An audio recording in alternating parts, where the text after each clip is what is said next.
ኩሉ ዘገብራ ለጽድቅ ጻድቅ ውእቱ ወዘያከብር ሰንበታ። ተመልከቱ ምንድነው ያለ? ኢይበል ፈላሲ ዘገባ ሀበ እግዚአብሔር ይፈልጠኒኑ እብዙ። ከኃጢአት ተሰዶ የመጣ ሰው ቢኖር አለ እግዚአብሔር ከሕዝቡ ይለየኝ ይሆን አይበል ይላል። ከኃጢአት ከጣዖት ተሰዶ ንስሐ የገባ ሰውም እኔ እኮ ትናንት ሌባ ነበርኩ፣ እኔ እኮ ትናንት ዘማዊ ነበርኩ፣ እኔ እኮ ደረቅ እንጨት ነኝ፣ ፍሬ ቢስ ነኝ፣ እውነት ግን እኔን ከሚያስቀድሱት ጋር ይቆጥረኛል ይለየኝ ይሆን አይበል። ለአንድ ካህን የነገራችሁት ኃጢአት በክርስቶስ ውሃ ውስጥ ሰጥሟል። ያንን የምናገኘው የሕይወት ውሃ ያሰኘው እሱ ነው። መቁረብ ያለብን እንደውም እኛ ኃጣን፣ እኛ ዋሾች፣ ሌቦቹ፣ ዘማውያን ተሰብስበን ነው መጽደቅ ያለብን። ሰው ሁላችንም ንስሐ እየገባን እውነቴን ነው የምነግራችሁ ሥጋው ደግሞ ተቀበሉ። እንደው ማዕድ ከተሰራበት ቤት ውስጥ ውሎ ጦምን ከመውጣት በላይ ሞኝነት አለ? የሕይወት እንጀራ ክርስቶስ ከተፈተተበት ከተማ ሆናችሁ ጦማችሁን ትኖሩ? የሕይወት ውሃ ክርስቶስ ከተቀዳበት ከተማ ሆናችሁ እንዴት ትጠማላችሁ? እኔ ይህንን ነው የምነግራችሁ። ልንነጻ እኮ ነው የምንቆርበው። ታውቃላችሁ ይህንን እንዴ? ልንቀደስ ነው የምንቆርበው። ልንገራችሁ፣ በቅተን እንቁረብ፣ ንጹሕ ሰው ይቁረብ ከተባለ ያለ ድንግል ማርያም በቀር ሰው የሚገኝም አይመስለኝም። ሰው የሚገኝ አይመስለኝም። ልንቀደስ ነው የምንቆርበው። ለምንድን ነው ከክርስቶስ ማዕድ የምትርቁት? ሊያነጻን ነው እንጂ ድሮስ እና ነጽቼ ከሆነማ ቁርባኑ ስለምንድን ነው የምቆርበው እንዴ? ልነጻ እኮ ነው የምቆርበው። ንጹሕ ያልሆነ ከቁርባኑ አይቀበል የተባለ ያልተናዘዘ ማለት ነው። ያልተናዘዘ ማለት ነው እንጂ ንጹሕ ስንሆን እንቆርባለን፣ ቅዱስ ስንሆን እንቆርባለን አትበሉ። ውሃ ምን ይቆርጣል? እንግዲህ ተምራችሁ ያላገኛችሁትን ሰላም፣ ገንዘብ ሰብስባችሁ ያላገኛችሁትን ሰላም፣ አግብታችሁም ያላገኛችሁትን ሰላም፣ ነግዳችሁም ያላገኘታችሁትን ሰላም ክርስቶስ ይሰጣችኋል።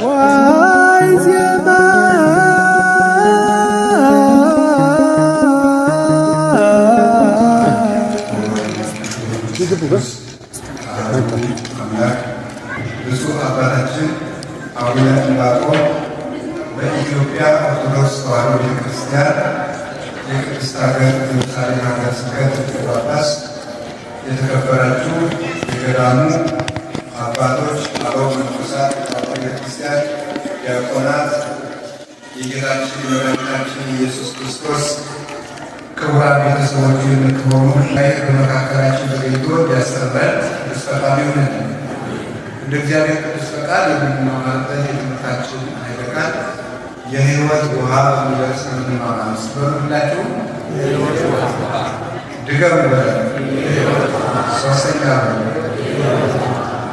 የዮሐንስ ወንጌል ምዕራፍ 4 ቁጥር 10 ላይ የምናገኘው ኃይለ ቃል ነው። ዮሐንስ ወንጌል ቅዱስ ዮሐንስ ወንጌላዊ የጌታችን የመድኃኒታችን ኢየሱስ ክርስቶስ ደገኛ ወዳጁ የሚባል ወንጌላዊ ነው። አራቱ ወንጌላውያን ወንጌሉን የመጠቀ የረቀቀ የጌታችን የመድኃኒታችን ኢየሱስ ክርስቶስን ቀዳማዊ መለኮታዊ ክብሩን አምልኮ አስፍቶ የጻፈ ወንጌላዊ ነው። ወንጌሉ መዝሙረ ወንጌል ነው። ከአራቱ ወንጌል በንስር የሚመሰልበት ምክንያት ንስር ከፍ ብሎ እንደሚበረው ሁሉ ዮሐንስ ወንጌላዊም የጌታችን መድኃኒታችን ኢየሱስ ክርስቶስ ቀዳማዊ ባህሪውንና አኗኗሩን በመጽሐፉ ከአራቱ ኪሩቤል በንስር የሚመሰል ነው። ይህንን ምስጢርም ያገኘበትን ምክንያት ሊቃውንት ሲያስረዱ ከጌታችን ከመድኃኒታችን ከኢየሱስ ክርስቶስ ተኛ ደግሞ እመቤታችንን ከመስቀሉ ስር የተቀበለ ሰው ነበረ። በእነዚህ በሶስቱ ምክንያት እግዚአብሔር ሰፊ ምስጢር እንዲጽፍ ፈቅዶለታል ይባላል። ከደረቱ ተጠግቶ ይቀመጥ ነበር የሚለውን ሊቃውንቱ ሲተረጉሙ ልብ እንግዲህ ያለችው ከደረት ስር ነው። በባዮሎጂም የታወቀ ነው። ከግራ ደረታችን ዝቅ ብላ ነው ልብ የምትገኘው። ስለዚህ ከደረቱ ተጠግቶ ይቀመጣል ማለት የክርስቶስ የልብ ወዳጁ ነው ማለት ነው። የልብ ወዳጅ ነበረ እና ክርስቶስን አብልጦ በመውደዱ ከዚህ የተነሳ ልዩ ምስጢር ተሰጥቶታል። ይህ አንዱ ነው። ሁለተኛ ደግሞ ንጹሕ ድንግል ነበረ። ንጽሕና እግዚአብሔርን የምናይበት መስታወትና በር ነው። አስቀድሞ የገነት በር የተዘጋብን በማደፋችን ምክንያት ነበረ። ንጽህና ግን የሰማይ ደጅን ይከፍታል፣ ኃጢአት ደግሞ የሰማይ ደጅን ይዘጋል እና ይሄ ንጹህ ሰው ስለነበረ እግዚአብሔር የምስጢር በር ከፍቶለታል። ሶስተኛ እናታችን ቅድስት ድንግል ማርያምን ከመስቀሉ ስር የተቀበለ ሰው ነው። እንግዲህ ሁለት ምስጢርን ታስተውላላችሁ። አስቀድሞ በአባታችን በአዳም በእናታችን በሔዋን ጊዜ ስንወድቅ የዛፍ ፍሬ በልተን ነበር የወደቅ ነው። የወደቅንበትን ዛፍ ፍሬውን ስንበላ ከዚያ ዛፍ ስር አንዲት ሴት ትመለከታላችሁ። ያችም ሴት እናታችን ሔዋን ነበረች።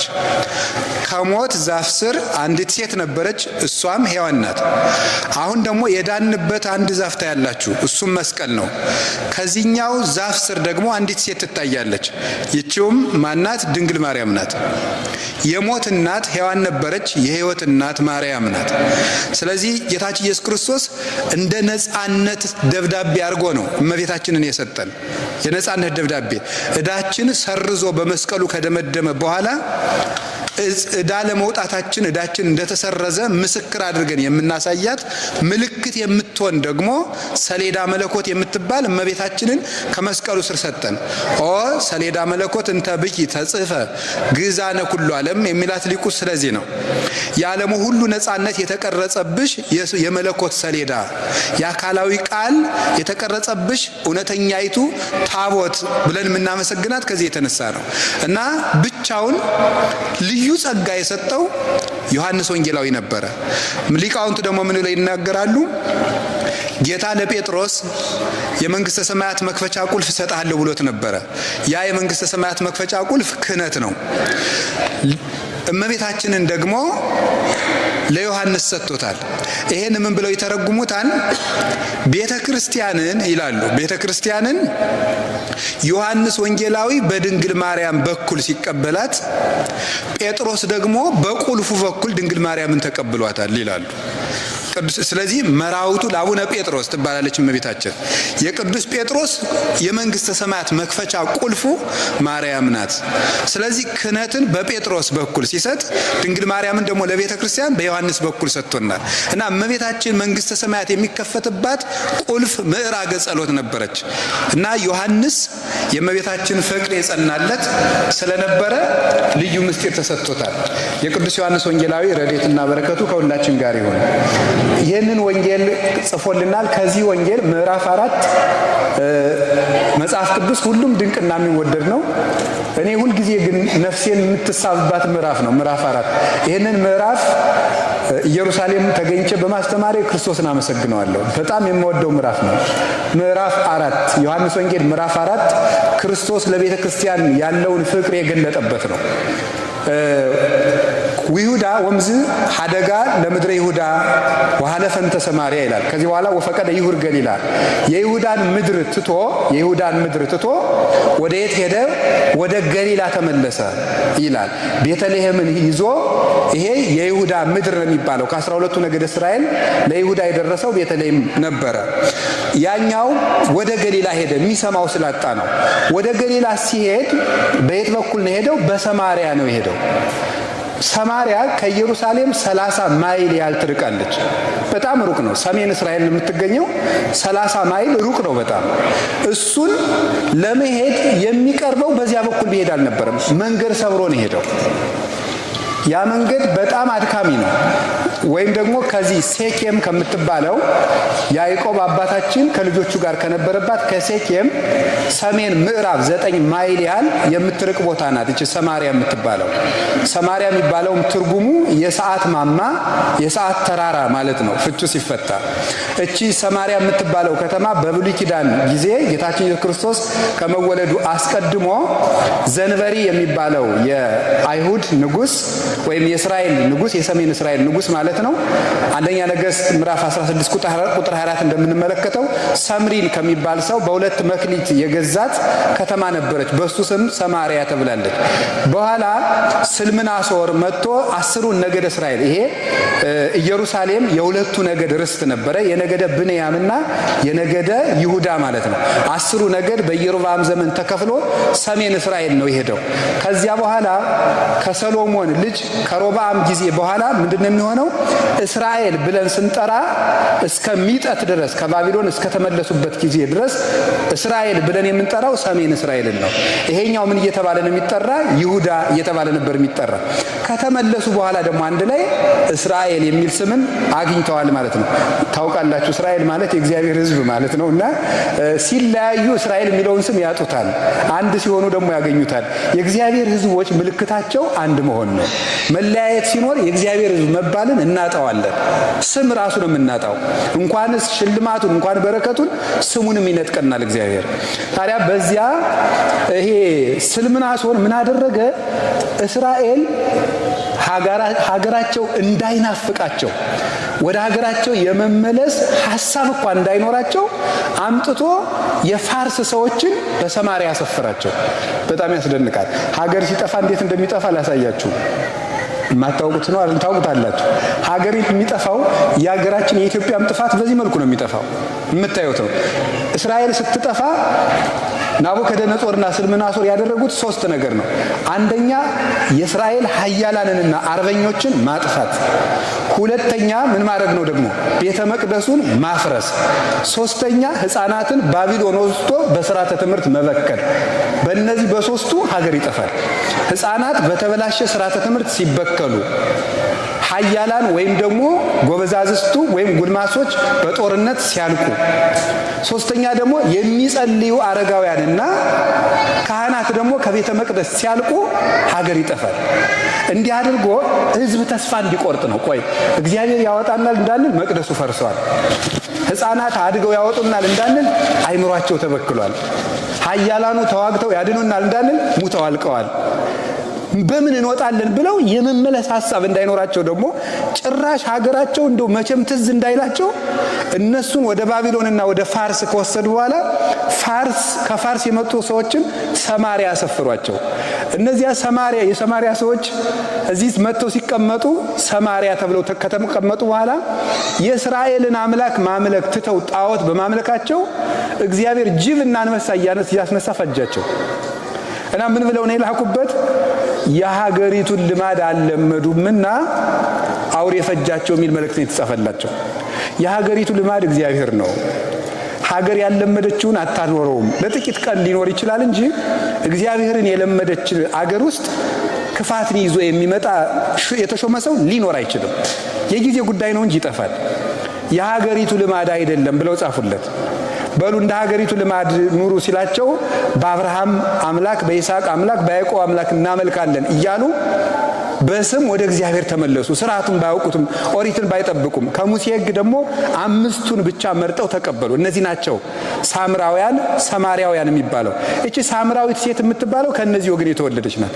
እና እነዚህ ከዚያ የተቀላቀሉ ናቸው ብለው ስለሚያስቧቸው 5ቱን የሙሴ ሕግ ብቻ ይቀበላሉ ብለው ስለሚያስቧቸው እስራኤል ወይም አይሁድ ጨርሰው ነው የሚጸየፏቸው ከተመለሱ በኋላ። መንገዱ እናንተ ከዚህ ስለምትኖሩ እናንተ ከኔ ይልቅ ታውቁታላችሁ። በሰማሪያ መሄድ በጣም ረጅም መንገድ ነው። አይሁድ ሳምራውያንን በመንገድ እንኳን እንዳያገኛቸው ሩቅ መንገድ፣ ዛሬ የተቀየሰው አስፋልት ራሱ በዚያ ባይቀየስ ይቀርብ ነበረ። ግን እነሱን ላለማየት ተብሎ ሩቅ ጎዳና ሄደው ነው መንገድ ያበጁት። ጌታችን መድኃኒታችን ኢየሱስ ክርስቶስ ግን ያንን መንገድ ተወና ወዴት ሄደ? ወደ ሰማሪያ ሄደ። ኢየሩሳሌም ስመጣ ሁልጊዜ ክርስቶስን ሳስብ የሚታሰበኝና የሚያሳዝነኝ ያን ሁሉ ጎዳና ሄደው መንገድ ነው። ያን ሁሉ ጎዳና ለምን እንደሄደ አሳያቸዋል። በቀትር ሰዓት ነው ሄደው። በቀትር ሰዓት ወደዚያች ቦታ ሄደ፣ ወደ ሰማሪያ ሲደርስ ደቀ መዛሙርቱን ምሳ ግዙ ብሎ ወደ ከተማ ሰደዳቸው። እሱ ሄደና ከውሃ ጉድጓድ አጠገብ ተቀመጠ። 6 ሰዓት ነበረ። በ6 ሰዓት ከውሃ ጉድጓድ አጠገብ ተቀመጠ። ከውሃው ጉድጓድ አጠገብ ሲቀመጥ አንዲት ሴት ውሃ ልትቀዳ መጣች። እቺ ሴት ምንድናት? ሳምራዊት ናት። ሳምራውያን በአይሁድ እንደ እንስሳ ነው የሚቆጠሩ። ያው የአይሁድን ትዕቢት ታውቁታላችሁ አይደል? ምን ብለው ነው የሚያስቡት? የእግዚአብሔር ምርጥ ፍጥረት አይሁዳውያን ናቸው፣ ሌላው ለእስራኤል መገልገያ የተፈጠረ ነው ብለው ነው የሚያስቡት።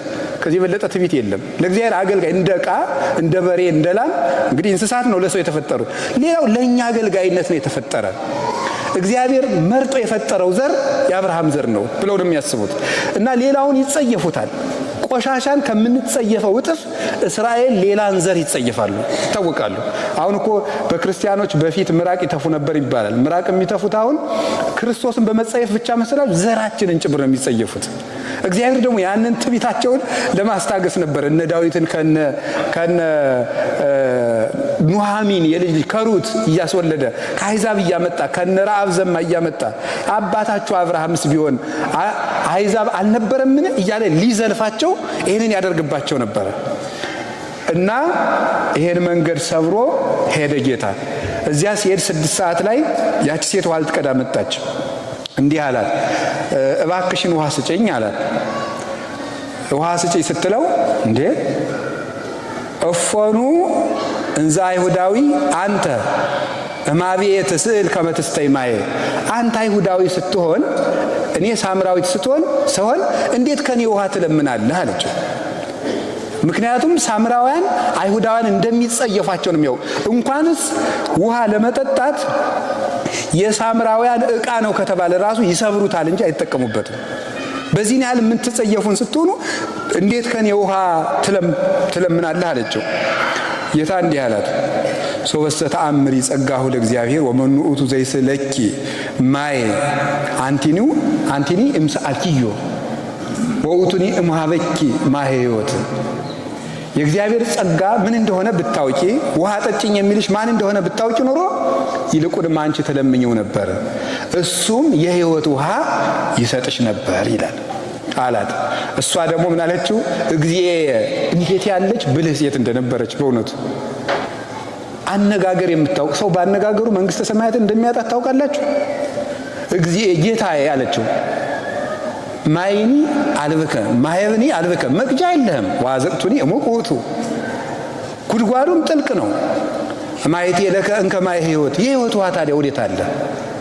አንተኑ ተአቢ እምያዕቆብ ዘወሀበነ ዘንተ ማየ፣ ይህን ውሃ ከሰጠን ከያዕቆብ አንተ ትበልጣለህ አለችው። እሱ ደግሞ ቀጠልና የእሱን አነጋገር ቆይ መልሼ ሳብራራው አሳያችኋለሁ እንዴት አድርጎ እንደሚያስተምር። ምን አላት? ኩሉ ዘይሰቲም ዝንቱ ማይ ይጸም ዳግመ፣ ከዚህ ውሃ የሚጠጣ ሰው መልሶ ይጠማል አላት። ወዘሰ ይሰቲ እማይ ዘውቦ አነ ይጸም ዳግመ፣ እኔ ከምሰጠው ውሃ የሚጠጣ ግን ዳግመኛ አይጠማም አላት። እሷ ደግሞ ምን አለችው? እግዚእ ሀበኒ ዘንተ ማየ ከመ ይጽማ ወይምጻ ዳግመ ከመ እቅዳ ማየ፣ መልሼ እንዳልጠማ ልቀዳም እንዳልመላለስ እባክህ አንድ ጊዜ ተጠጥቶ ሁል ጊዜ የማያስጠማ ያልከውን ያንን ውሃ ስጠኝ አለችው። እሱ ደግሞ ምን አላት? ሁሪ ወፀውኢ ምተኪ፣ ባልሽን ጥሪና ነይ ይሰጥሻለሁ አላት። አልቤየ ምት አለችው። ባል የለኝም አላት። ሰናየ ትቤሊ፣ መልካም ብለሻል። እስመ አምስቱ እደው ነበሩ ምስሌኪ ወይዜኒ ዛሃሎ ምስሌኪ ኮነ ምተኪ፣ 5 ባሎች ነበሩሽ፣ ዛሬም አብሮሽ ያለው ባልሽ አይደለምና መልካም ተነግረሻል አላት። ነቢይ እንደሚመጣ እናውቃለን፣ እሱ ሲመጣ ሁሉ ይነግረናል አለችው። አነ ውእቱ ዘትናገረኪ፣ የምናገርሽ እኔ ነኝ አላት። ስለ ቃሉ እግዚአብሔር ስሙ የተመሰገነ ይሁን። ይሄ ንባብ ነው። አሁን ትርጉሙን ልንገራችሁ።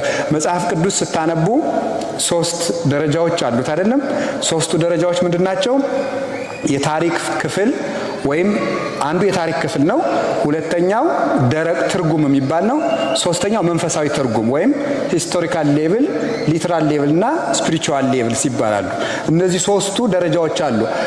ፕሮቴስታንቶች የሚቀሩት ሂስቶሪካል ላይ እና ሊትራል ላይ ብቻ ነው የሚቀሩት። ደረቁን ብቻና ታሪኩን ብቻ ነው የሚይዙት። መንፈሳዊ ትርጉሙን አያነቡትም። የኢትዮጵያ ኦርቶዶክስ ተዋሕዶ ቤተክርስቲያን ግን ሚስቲካል ነው። አስተረጓጉማ ሁሉ መንፈስ ቅዱስን የተቀበለ የተከተለ ትርጉም ያለው። እንደውም ሊቃውንቱ ምን ይላሉ? አነ ውእቱ አንቀጸ አባግዕ ዘበአማን፣ እኔ እውነተኛ የበጎች በር ነኝ ይላል። እና እንዲህ የሚል ቃል አለ። አማን አማን ብለክሙ ዘይዋ እንተ አንቀጽ ውስተ አጸደ አባግዕ ወዘአርገ እንተ ካልእ ገጽ ሰራቂ ወጉይለያ ውእቱ፣ እውነት እውነት እላችኋለሁ ወደ በጎች በረት በበር በኩል የማይገባ እሱ ሌባ ነው ይላል። ወዘሰ ይበው ውስተ አንቀጽ ኖላዊ አባግዕ ውእቱ፣ በበር በኩል ግን የሚገባው እሱ የበጎች እረኛ ነው። ወአጻዊኒ ያርህ ወሎቱ፣ እንደዚህ ላለው ሰው ደጅ ዘጊው ወይም በረኛው ይከፍትለታል ይላል። ይሄ ሊቃውንቱ ብሎ ይተረጉሙታል መሰላችሁ። ወደ በጎች በረት በበር የማይገባ የበግ ሌባ ነው የተባለው፣ በመስኮት የሚገባ የተባለው የበጎች በር የተባለ መጽሐፍ ቅዱስ ነው ብሎ ይተረጉማሉ ሊቃውንቱ። ከክርስቶስ በተጨማሪ የበጎች በር በመስኮት የሚገባው ማለት ምግባር አልባ መጽሐፍ ቅዱስን እተረጉማለሁ የሚል ሰው፣ ደረቁን አስተምራለሁ የሚል ሰው፣ ይሄ ሌባ ነው ማለት የጥቅስ ሌባ ነው፣ የኃይለ ቃል ሌባ ነው፣ የምስጢር ሌባ ነው፣ የመጽሐፍ ቅዱስ ሌባ ነው። እንደዚህ ያለውን በጎቹን አያውቁትም፣ መምህር አይሉትም፣ አይከተሉትም። እስመ ያምራ ቃሎ፣ መምህርነቱን አያውቁለትም፣ የእሱን መምህርነት ግን ወዘሰ ይበው ውስተ አንቀጽ፣ በበር የሚገባው ግን እየሰራ የሚያስተምረው ሰው እሱ መምህር ነው። አጻዊኒ ያርህ ወሎቱ፣ የመጽሐፍ ቅዱስ ባለቤት መንፈስ ቅዱስ የመጽሐፍ ቅዱስን በር ይከፍትለታል ይላል። የመጽሐፍ ቅዱስን በር ይከፍትለታል። ያ ሰው ገብቶ ይሄንን ግን በጎቹም እንዳል ወአባግዕ ይሁኒ ይሰማሁ ቃሎ፣ እሱ ግን በጎቹም የዚህን ሰው ድምፅ ይሰሙታል አለ። መምህር እንደሆነ ያውቁለታል፣ ትምህርቱን ያከብሩለታል። ለምን? ወደ በሩ ገብቶ የሚያስተምር ስለሆነ ይላል። እና መንፈሳዊ ትርጉሙን ልንገራቸው። መጽሐፍ ቅዱስ እንዲሁ ዝም ብሎ መጽሐፍ ቅዱስ በኦሪት ዘሌዋውያን ስታነቡ የብሉይ ኪዳኑን በግ ነው የሚመስለው መጽሐፍ ቅዱስ ይላሉ ሊቃውንት። በጉ አለ አይደለም? አታውቁም? በግ አሁን ለሁላችሁ አንድ በግ ሰጥቼ እንዳታርዱት ብላችሁ ጥቅም አለው? በጉን ሰጠዋችሁ እንዳታርዱት፣ ግን ለፋሲካ ይሆናችሁ ብል ምን ያደርግላችኋል? ምንም አያደርግ ማለት። መጽሐፍ ቅዱስ እንደ በግ ነው። በጉን ስታርደው ነው ስጋ የምታገኘው። መጽሐፍ ቅዱስም ሲተረጎም ነው ለነፍስ ምግብ የሚሆነው። ካልሆነ ግን ዝም ብሎ የሚነዳ በግ ነው። ጥቅሱ ዝም ብሎ የሚነዳ በግ ነው። እንደ ኦሪቱ መስዋዕት ነው። ሊቀ ካህናቱ በብልት አድርጎ ይቆራርጠው ውስጡን ይጠባው የሚለው ይሄ ኦሪት ዘሌዋውያን ምዕራፍ 1 ላይ ያለው የብሉይ ኪዳን አይሁድ የሚያቀርቡት መስዋዕት በሙሉ ለመጽሐፍ ቅዱስ ትርጓሜ የተሰጠ ነበረ። ወደዚህ ትርጓሜ ልመልሳችሁ። ጌታችን ኢየሱስ ክርስቶስ 6 ሰዓት በሆነ ጊዜ ደከመ ይላል። ይሄ 6 ሰዓት የሚባለው ክርስቶስ ሰው የሆነበት 6ኛው ሺህ ዘመን ማለት ነው። 5500 ዘመን ከአዳም እስከ ኖህ ያለው 2256 ዘመን ነው። ከኖህ አንስቶ እስከ ሙሴ 1644 ዘመን ነው። ከሙሴ አንስቶ እስከ ክርስቶስ 1600 ዘመን ነው። ይህን ስትደምሩት 5500 ዘመን ይባላል።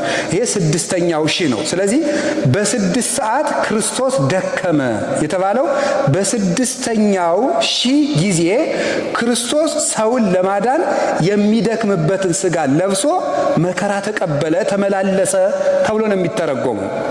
ከውሃው ወደ ውሃ ጉድጓድ መጣ ማለት ምንድነው ትርጉሙ? ወደ ውሃ ጉድጓድ መጣ የተባለው ምንድነው? ሊቃውንቱ ይተረጉሙታል። ጉድጓድ የተባለ የኛ ጥልቅ ኃጢአታችን ነው ይላል። ይሄንን ነበር ቅዱስ ዳዊት መዝሙር 129 ላይ እማይምቅ ጸዋይኩከ እግዚኦ፣ አቤቱ ከጥልቅ ጉድጓድ እጠራሃለሁ ያለው ለዚህ ነው።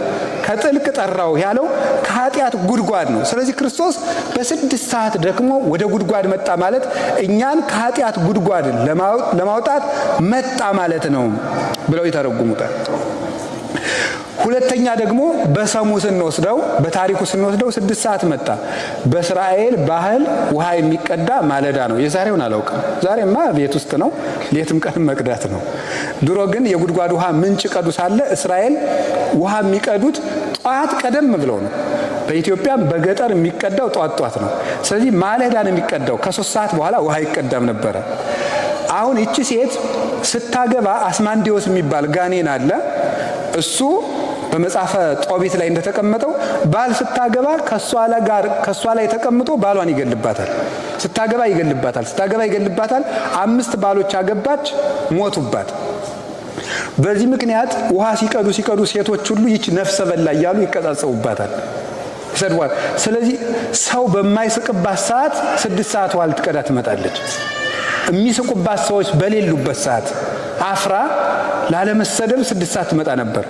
የሰውን ችግር የሚያውቅ ክርስቶስ በዚህ ሰዓት ወደ ጉድጓዱ ሄደ። ለዚያ ነበረ ለሷ ችግር ብሎ 6 ሰዓት ሄደ። ማገልገል ማለት ሰዎችን ማገልገል ማለት ፕሮቶኮል አይደለም። ወደ ሰዎች ችግር መግባት፣ የሰዎችን ችግር የራስን ያህል አድርጎ ማሰብ ነው። ካህን መምህር በዚህ መጠን ነው ለክርስቶስ ለምእመናን ማሰብ የሚገባው። የሚያሳፍረውን ሰው የሚያፍርበትን ቦታ ትቶ ከማያፍርበት አግኝቶ ሰውን ማዳን፣ መጠገን። ስለዚህ በ6 ሰዓት ሄደላት። እንደምታፍር ያውቃልና ማታፍርበት ሰዓት ላይ ሄደ፣ አገኛት በችግሯ ሰዓት። ሌላው ቀርቶ የራሱ ተማሪዎች እንኳን እንዲሰሙባት አልፈለገም ገመናዋን። ደቀ መዛሙርቱ እንዳይሰሙ ደግሞ እነሱን ለምሳ ላካቸው፣ ብቻዋን እንድታወራው ማለት ነው፣ እንድታወገው፣ ችግሯን እንድትነግረው። ሄዶ ደግሞ አንቺ ሴት 5 ባል አግብተሽ ነበረ፣ እንዲህ ያለ ችግር አለብሽ አላላትም። የዘንድሮ ስብከት የኃጢአት ሪፖርት እኮ ነው። አሁን ሰባኪው ሁሉ የያዘው ህዝቡን ሁሉ ህዝቡ የሚሰራውን ኃጢአት እንደ ሪፖርት መልሶ ኃጢአቱን ነግሮ ቤቱን ይሰደዋል። ኃጢአቱን ህዝቡ ያውቀዋል፣ እንዴት ብሎ እንደሚወጣ ነው ያውቃተው እንጂ መንገድ ማሳየት ነው። ጌታችን ኢየሱስ ክርስቶስ ኃጢአትሽ እንዲህ ነው 5 ባል ነበረሽ አላለ። ምንድን ያላት? ይልቁን ውሃ ስጪኝ ነው ያላት። አንድን ሰው በኃጢአት እንዴት እኔ ሳምራዊት ሲሆን ከኔ ውሃ ትለምናለህ? አንድን ሰው በኃጢአት ከወደቀበት ለመልካም አገልግሎት ትጠሩታላችሁ። እኔ አንተ ለዚህ ፈልጋለሁ፣ አንተ ለእንደዚህ ያለ ቁም ነገር ትሆናለህ ስትሉት እኔ ረባለሁ ይላል ማለት። ይሄን ነው እቺ ሴት የመለሰችው። ስለዚህ አንድን ሰው በኃጢአቱ ከመጀመር አስፈላጊነቱን ነግሮ መጀመር ሰዎችን ከክፋት ያወጣቸዋል። ልክ እናት አባትም ሆናችሁ ልጆችን ስታሳድጉ በሱስ ቢጠመዱ ሱስህን ተው፣ አንተ ልጅ ሱሰኛ ነህ፣ ሰካራም ነህ ከማለት አንተ እኮ ለዚህ ትሆናለህ፣ አንተ እኮ ለዚህ ቁም ነገር የምትበቃ ሰው ነህ ሲሉት ሰው ለክብሩ ስለሚጨነቅ አስፈላጊነቱ ሲነገረው ከክፋት መመለስ ይችላል። ስለዚህ ጌታችን ኢየሱስ ክርስቶስ በሚያንጻት መንገድ ውሃ ስጪኝ አላት። አንተ እንዴት ከኔ ውሃ ትለምናለህ አለች። አይ እኔ ሳምራዊት አንተ አይሁዳዊ አለች። ተራ ክርክርን ተወና ቀስ ብሎ ወጉን ደግሞ አጥፎ ወደ ሌላ ወሰደው። እኔ አይሁዳዊ ነኝ፣ አንተ አይሁዳዊ ነህ፣ እኔ ሳምራዊት ነኝ፣ ውሃ እንዴት ልሰጥ እችላለሁ ነው እንዴ? አይሁዳዊ በሆንስ እንደዚህ ዘር ማብራራት ውስጥ አልገባም። ዝም ብሎ ምንድን ነው ያለው? ውሃ የሚለምንሽ ማን እንደሆነ አላወቅሽም ነው። ከሰዎች ጋር የማይረባ ክርክር ውስጥ መግባት ትክክል አይደለም። ክርክር የአጋንንትና የኃጥአን ምልክታቸው ነው፣ መገለጫቸው ነው። ስለዚህ ስለ ዘሩ አልተከራከራትም። አንቺ ሳምራዊት ነሽ፣ እኔ አይሁዳዊ ነኝ፣ አዎ እውነትሽን ነው፣ ሳምራዊ ማለት እንደዚህ ነው ብሎ ከዘር እንድትወጣ ነው ያደረጋት። ወጣና ወደ ሕይወት ውሃ እንድትሻገር ነው የፈለገ። እሱን ታዩ፣ ይሄኛውን ዘር ታይና ከኔ የምትወለብጅበትን መንፈሳዊ ልደት ልንገርሽ፣ እሱን ሳምራዊነትሽን ታዩ፣ የኔን አይሁዳዊነትን ታዩ ነበር ያለ። ዘመዶቼ እውነት ያዛመደን ክርስቶስ ነው። ይሄን በየወጡ የምንቋጠረውን ነገር ካልተውን በእግዚአብሔር መንግስት እድል ፈንታ ጽዋ ተርታ የለንም።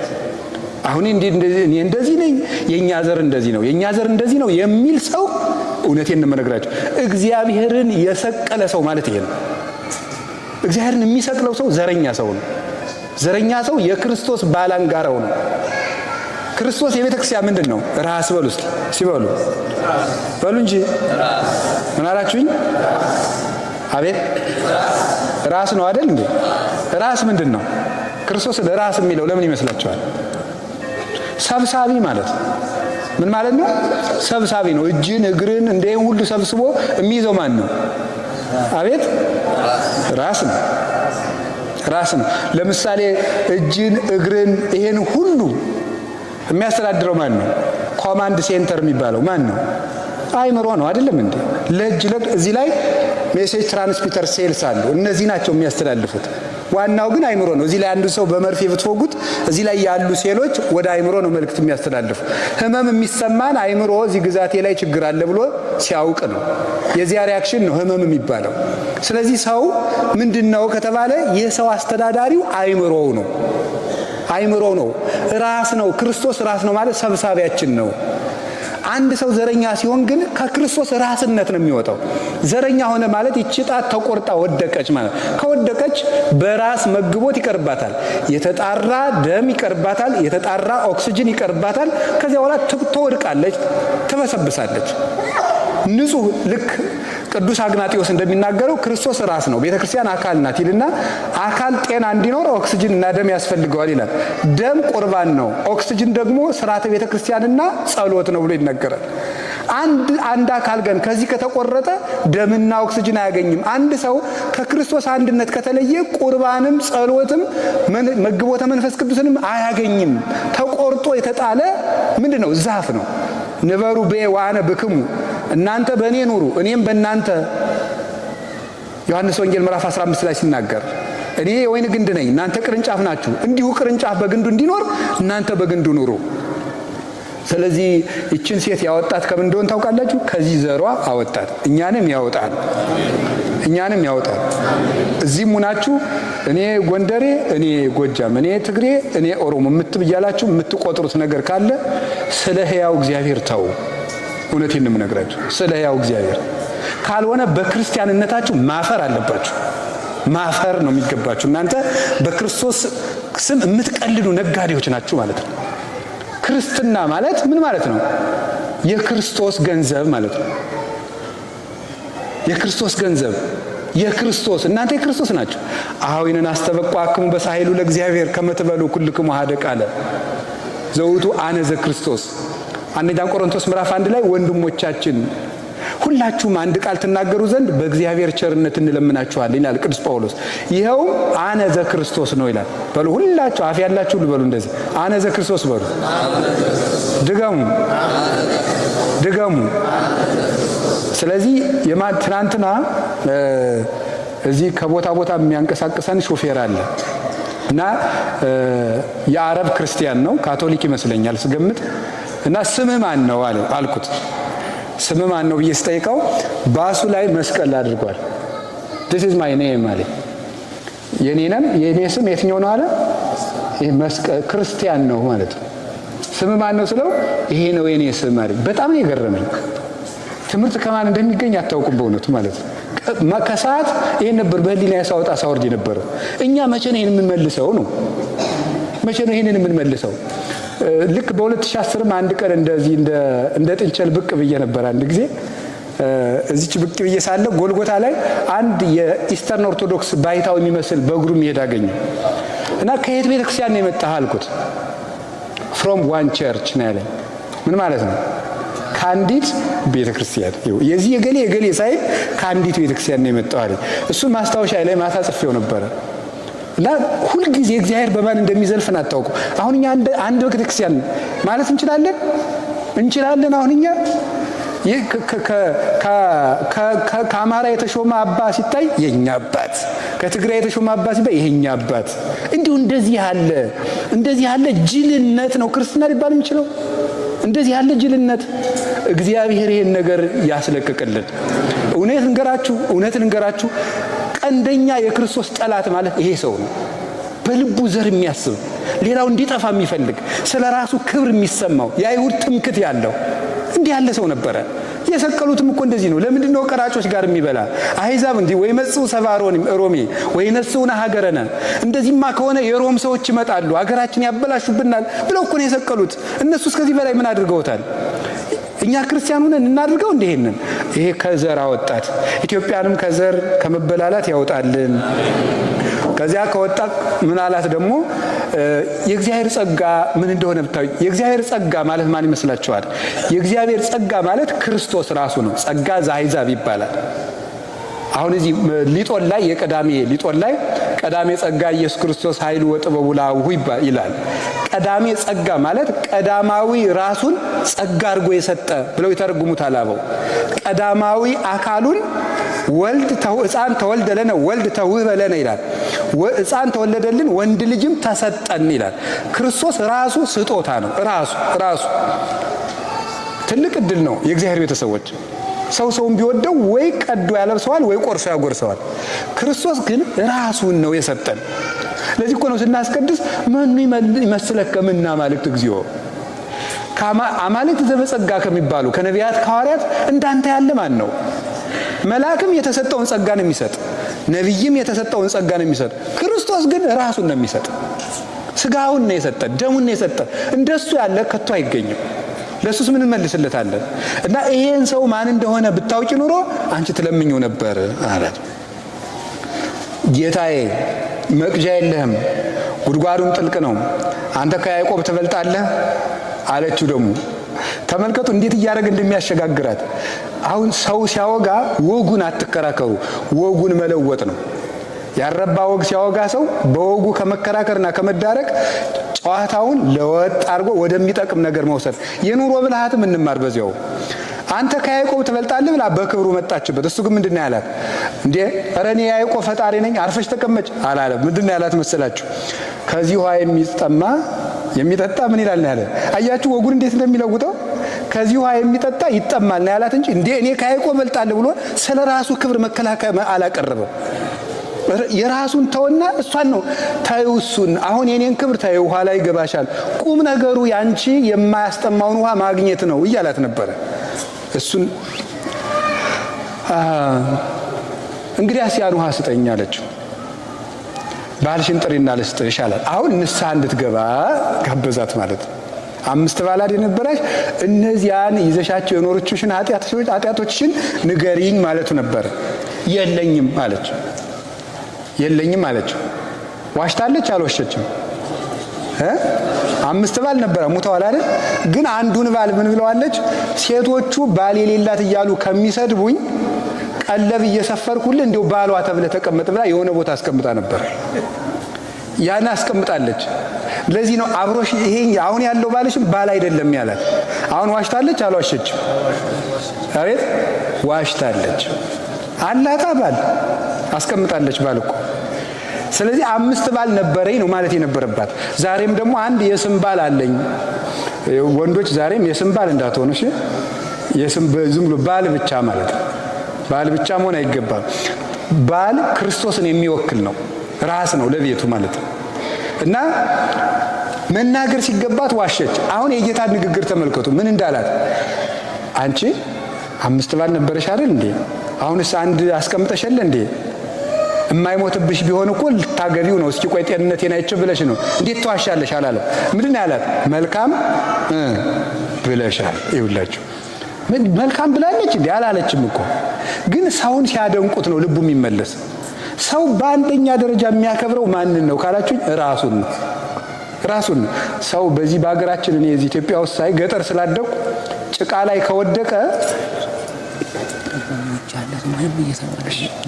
ላይ ከወደቀ ሰው ምን ያደርጋል መሰላችሁ? ወድቆ አሞት ህመሙን ሳያስብ ሰውን ነው ቀና ብሎ የሚያየው። ሰው ስቆብኛል ወይ ነው። እንዴት ለክብሩ እንደሚጨነቅ ታውቃላችሁ? ህፃናት ዕቃ ይደፉና ጎሽ ጎሽ ልጄ ምንም አላረክም ስንላቸው ይስቃሉ። ቀና ብለው ፊታችንን የሚያየው ይድፋ ካለው ያለቅሳል። ለምንድነው ሰው ለክብሩ ይጨነቃል? እና ሰው ሰማት ክርስቶስ። አንደኛ ልብ ብላችሁ አሁን ሰው በዚህ ዓለም ዛሬም ራሱ ሰው ያጣ ምንድነው? የሚሰማው ነው ያጣ። የሚሰማው አጣ። የት ያውጋ? የሚሰማው ስላጣ እኮ ነው ቲክቶክ ላይ እየሄደ የሚለፈልፍ። የሚሰማው አጥቷል። ባልም ሚስቱን አይሰማም፣ ሚስትም ባሏን አትሰማም። ንስሐ አባቶችም አይሰሙም፣ ካህናትም አይሰሙም፣ አያዳምጡትም። ሰውን ችግሩን ማዳመጥ ራሱ አንድ ፈውስ እንዴ! የሳይኮሎጂ ሕክምና እኮ አንዱ ምንድነው? ማዳመጥ። ሐኪም መጀመሪያ ምንድነው የሚያደርገው? ነጭ ልብስ መልበስ። ነጭ ልብስ ጋውን የሚለብሱ ለምንድነው ሐኪሞቹ? ነጭ ተስፋን ስለሚሰጥ የሰውየውን አይምሮ ስለሚማርክ። ከዚያ ማዳመጡ አንዱ ሕክምና ነው። ያዳምጠዋል። የባንክና የሕክምና ሳይኮሎጂ አታውቁም? ባንክ ላይ አሁን የባንክ ሰራተኞች ጥሩ ልብስ የመልበስ ግዴታ አለባቸው። ለምን? ሰውየው አይሰርቁኝም እንዲል ነው። እነሱ አሮጌ ልብስ ከለበሱ እንዴ ከሌላቸው የኔንስ ቢወስዱብኝ እንዳይል የልብስ ሳይኮሎጂ ነው ይሄ ራሱ ማለት ነው። ይሄ በደንብ በስልጠና ነው የሚሰጣቸው። በሕክምና ደግሞ ጥሩ ልብስ ለብሶ ፊት ለፊት ተቀምጦ የሚያዳምጠው ሰውየውን የሚያክመው መጀመሪያ በእይታና በማዳመጥ ስለሆነ ነው። አሁን ሰውን አዳምጡ፣ ዝም ብላችሁ ስሙ፣ መፍትሄም ባይኖራችሁ። እዚያ በኋላ ሳይነግር መፍትሄ ሳይጠይቅ ታክመው ሁሉ የሚሄድ ሰው አለ። እና የማዳመጥ ችግር አለብን። እንደውም ቅዱስ ዮሐንስ አፈወርቅ ይሄን ዮሐንስ ወንጌል ምዕራፍ 4ን ሲተረጉም ክርስቶስ በቀትር ያዳምጥ ነበረ፣ አንተ ጥላ ውስጥ እንኳን አታዳምጥም ይላል። በቀትር ሰዓት በእስራኤል ፀሐይ በቀትር ሰዓት ቁጭ ብሎ ያዳምጥ ነበር። ረጅም ሰዓት ማለት ነው። እንዴት አሁን እንደዚህ ንስሐ አባት ማለት መምህር ማለት ይሄ ነው። በቀትርም የሚያዳምጥ ሳይመቸውም የሚያዳምጥ።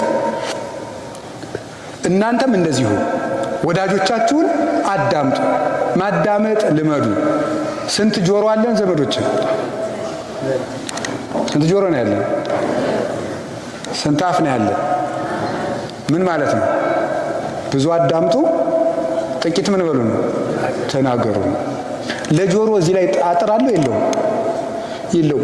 ለአፍ ግን ሁለት ጠንካራ አጥሮችን አስቀምጦበታል። አንደኛው ጥርስ በጣም መዝጊያ የሆነ አጥር ለምላስ ማለት፣ ሁለተኛ ከንፈር። ምላስ ምን ያህል ጎጅ መሆኗ የሚታወቀው ባስቀመጠላት አጥር ነው ይላሉ ሊቃውንት። ምላስ በጣም አንደበት በጣም ጎጅ ስለሆነ ኩን ጉንዱየ ለነቢብ ወፍጡነ ለሰሚዕ ያዕቆብ ምዕራፍ 1 ቁጥር 19 ላይ ለማዳመጥ የፈጠንክ ለመናገር የዘገየ ሁን። አንዳንድ ቃላትን ከምንናገራቸው ይልቅ ብናሰነብታቸው የሚሻሉ አሉ። ዝም ብንል መልካም የሚሆንበት ጊዜ አለ እና ጌታ አዳመጣት። ከዛ ቀጥሎ ምን አደረገች? ጌታዬ ነቢይ እንደሆን ካውቃለሁ፣ እመለከታለሁ አለችው። እኔ ነኝ አላት።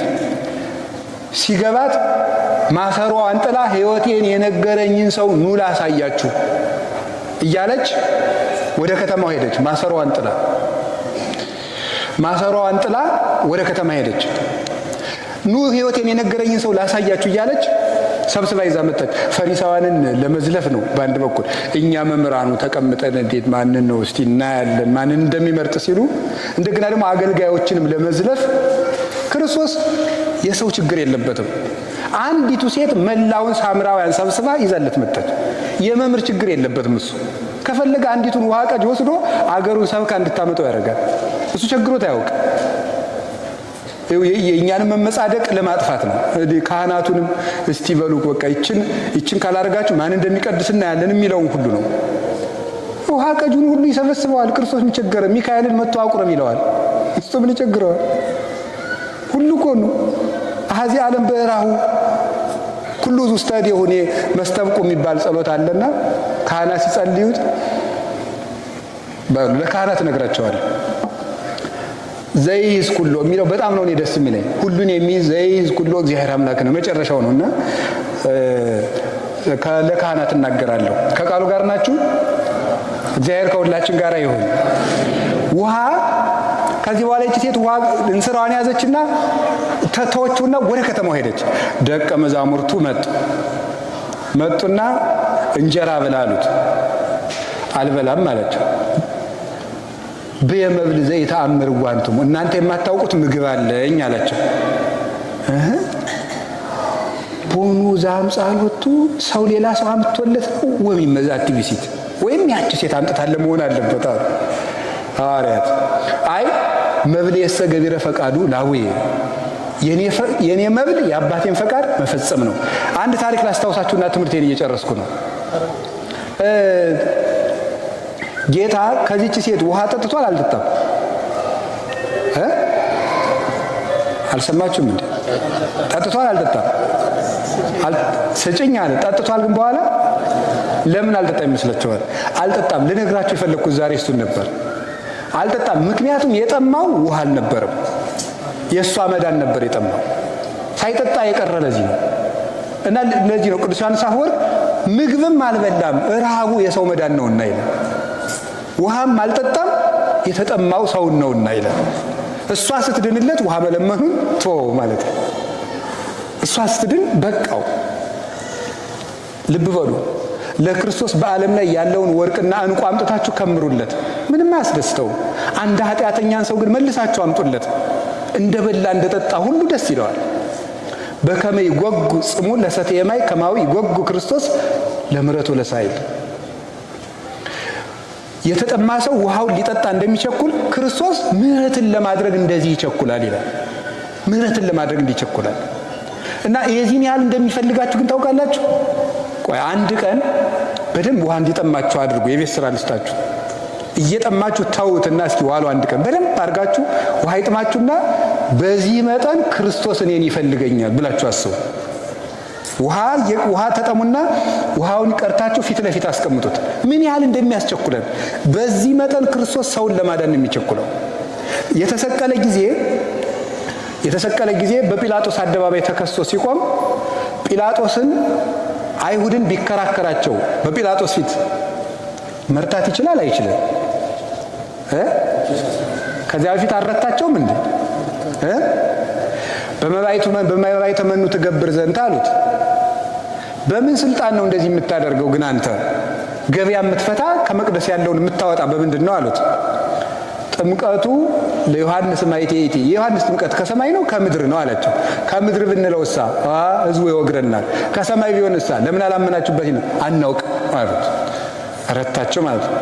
ሌላ ጊዜ ለምንድን ነው ግብር የማትከፍለው ብለው ደግሞ ጠየቁት። ለቄሳር ግብር እንክፈል ወይ ብለው ጠየቁት። ለቄሳር ግብር እንክፈል፣ ዘመኑ ውእቱ መጽሐፎ መልኩ፣ ሳንቲሙ ላይ የተቀረጸው የማን ስም ነው አላቸው። አስቸግረው አይደል የመጡት? ይኸውላችሁ የዚህም ዘመን ሰው እኮ አስቸጋሪ ነው። ለቄሳር ግብር ክፈሉ ቢሉት ፖለቲከኛ ነው፣ በቅኝ ግዛት መገዛታችን አያሳዝነውም ብለው ህዝቡን ሊያሳድሙበት ነው። አትክፈሉ ቢል ደግሞ ኧረ የቄሳርን መንግስት ይክዳል ሊሉት ነው። ደግሞ ሳንቲሙን አምጡት አላቸው። ቄሳር፣ የሮሙ ቄሳር ሀገራትን በቅኝ ግዛት ሲገዛ ለሀገራቸው ባህል የሚስማማውን ነገር አላጠፋባቸውም እና አይሁድ በሳንቲማቸው በቀኙ በኩል የኪሩቤልን ስዕል፣ የሙሴ መጽሐፍ ላይ ያለውን የኪሩቤልን ስዕል ይቀርጻሉ። በግራ በኩል ደግሞ የቄሳሩን ፎቶ ይቀርጻሉ። የማን ነው መጽሐፉ አላቸው። የቄሳርን አዞሩና የቄሳር አሉት። እንግዲያስ የቄሳርን ለቄሳር የእግዚአብሔርን ምንድን ነው ለእግዚአብሔር ስጧል። ምን ማለት ነው? ይሄ ፈትኖ ነው የመለሰላቸው። አንድ ጎኑን ለቄሳር አንድ ጎኑን ለእግዚአብሔር ስጡ ይቻላል? ለአንዱን ሳንቲም ማለት ነው። እነሱ ፈትነው ስለመጡ በዚህ መልኩ ፈተናቸው። ቅዱስ ቄርሎስ ግን ይተረጉማል። ቄሳር የተባለ ዲያብሎስ ነው። እናንተ የእግዚአብሔር መልክ ናችሁ፣ የኔ መልክ ናችሁ፣ ለኔ ሁኑ፣ ኃጢአትን ለዲያብሎስ ተውለት ማለቱ ነበር ይላል። እንዲህ አድርጎ ሲረታቸው ኖሯል። ግሩም ጊዜ፣ ብዙ ጊዜ። ክርስቶስ ወልደ መኑ ውእቱ፣ ክርስቶስ የማን ልጅ ነው ብለው ጠየቁት። ወልደ ዳዊት አላቸው አሉት። እነሱ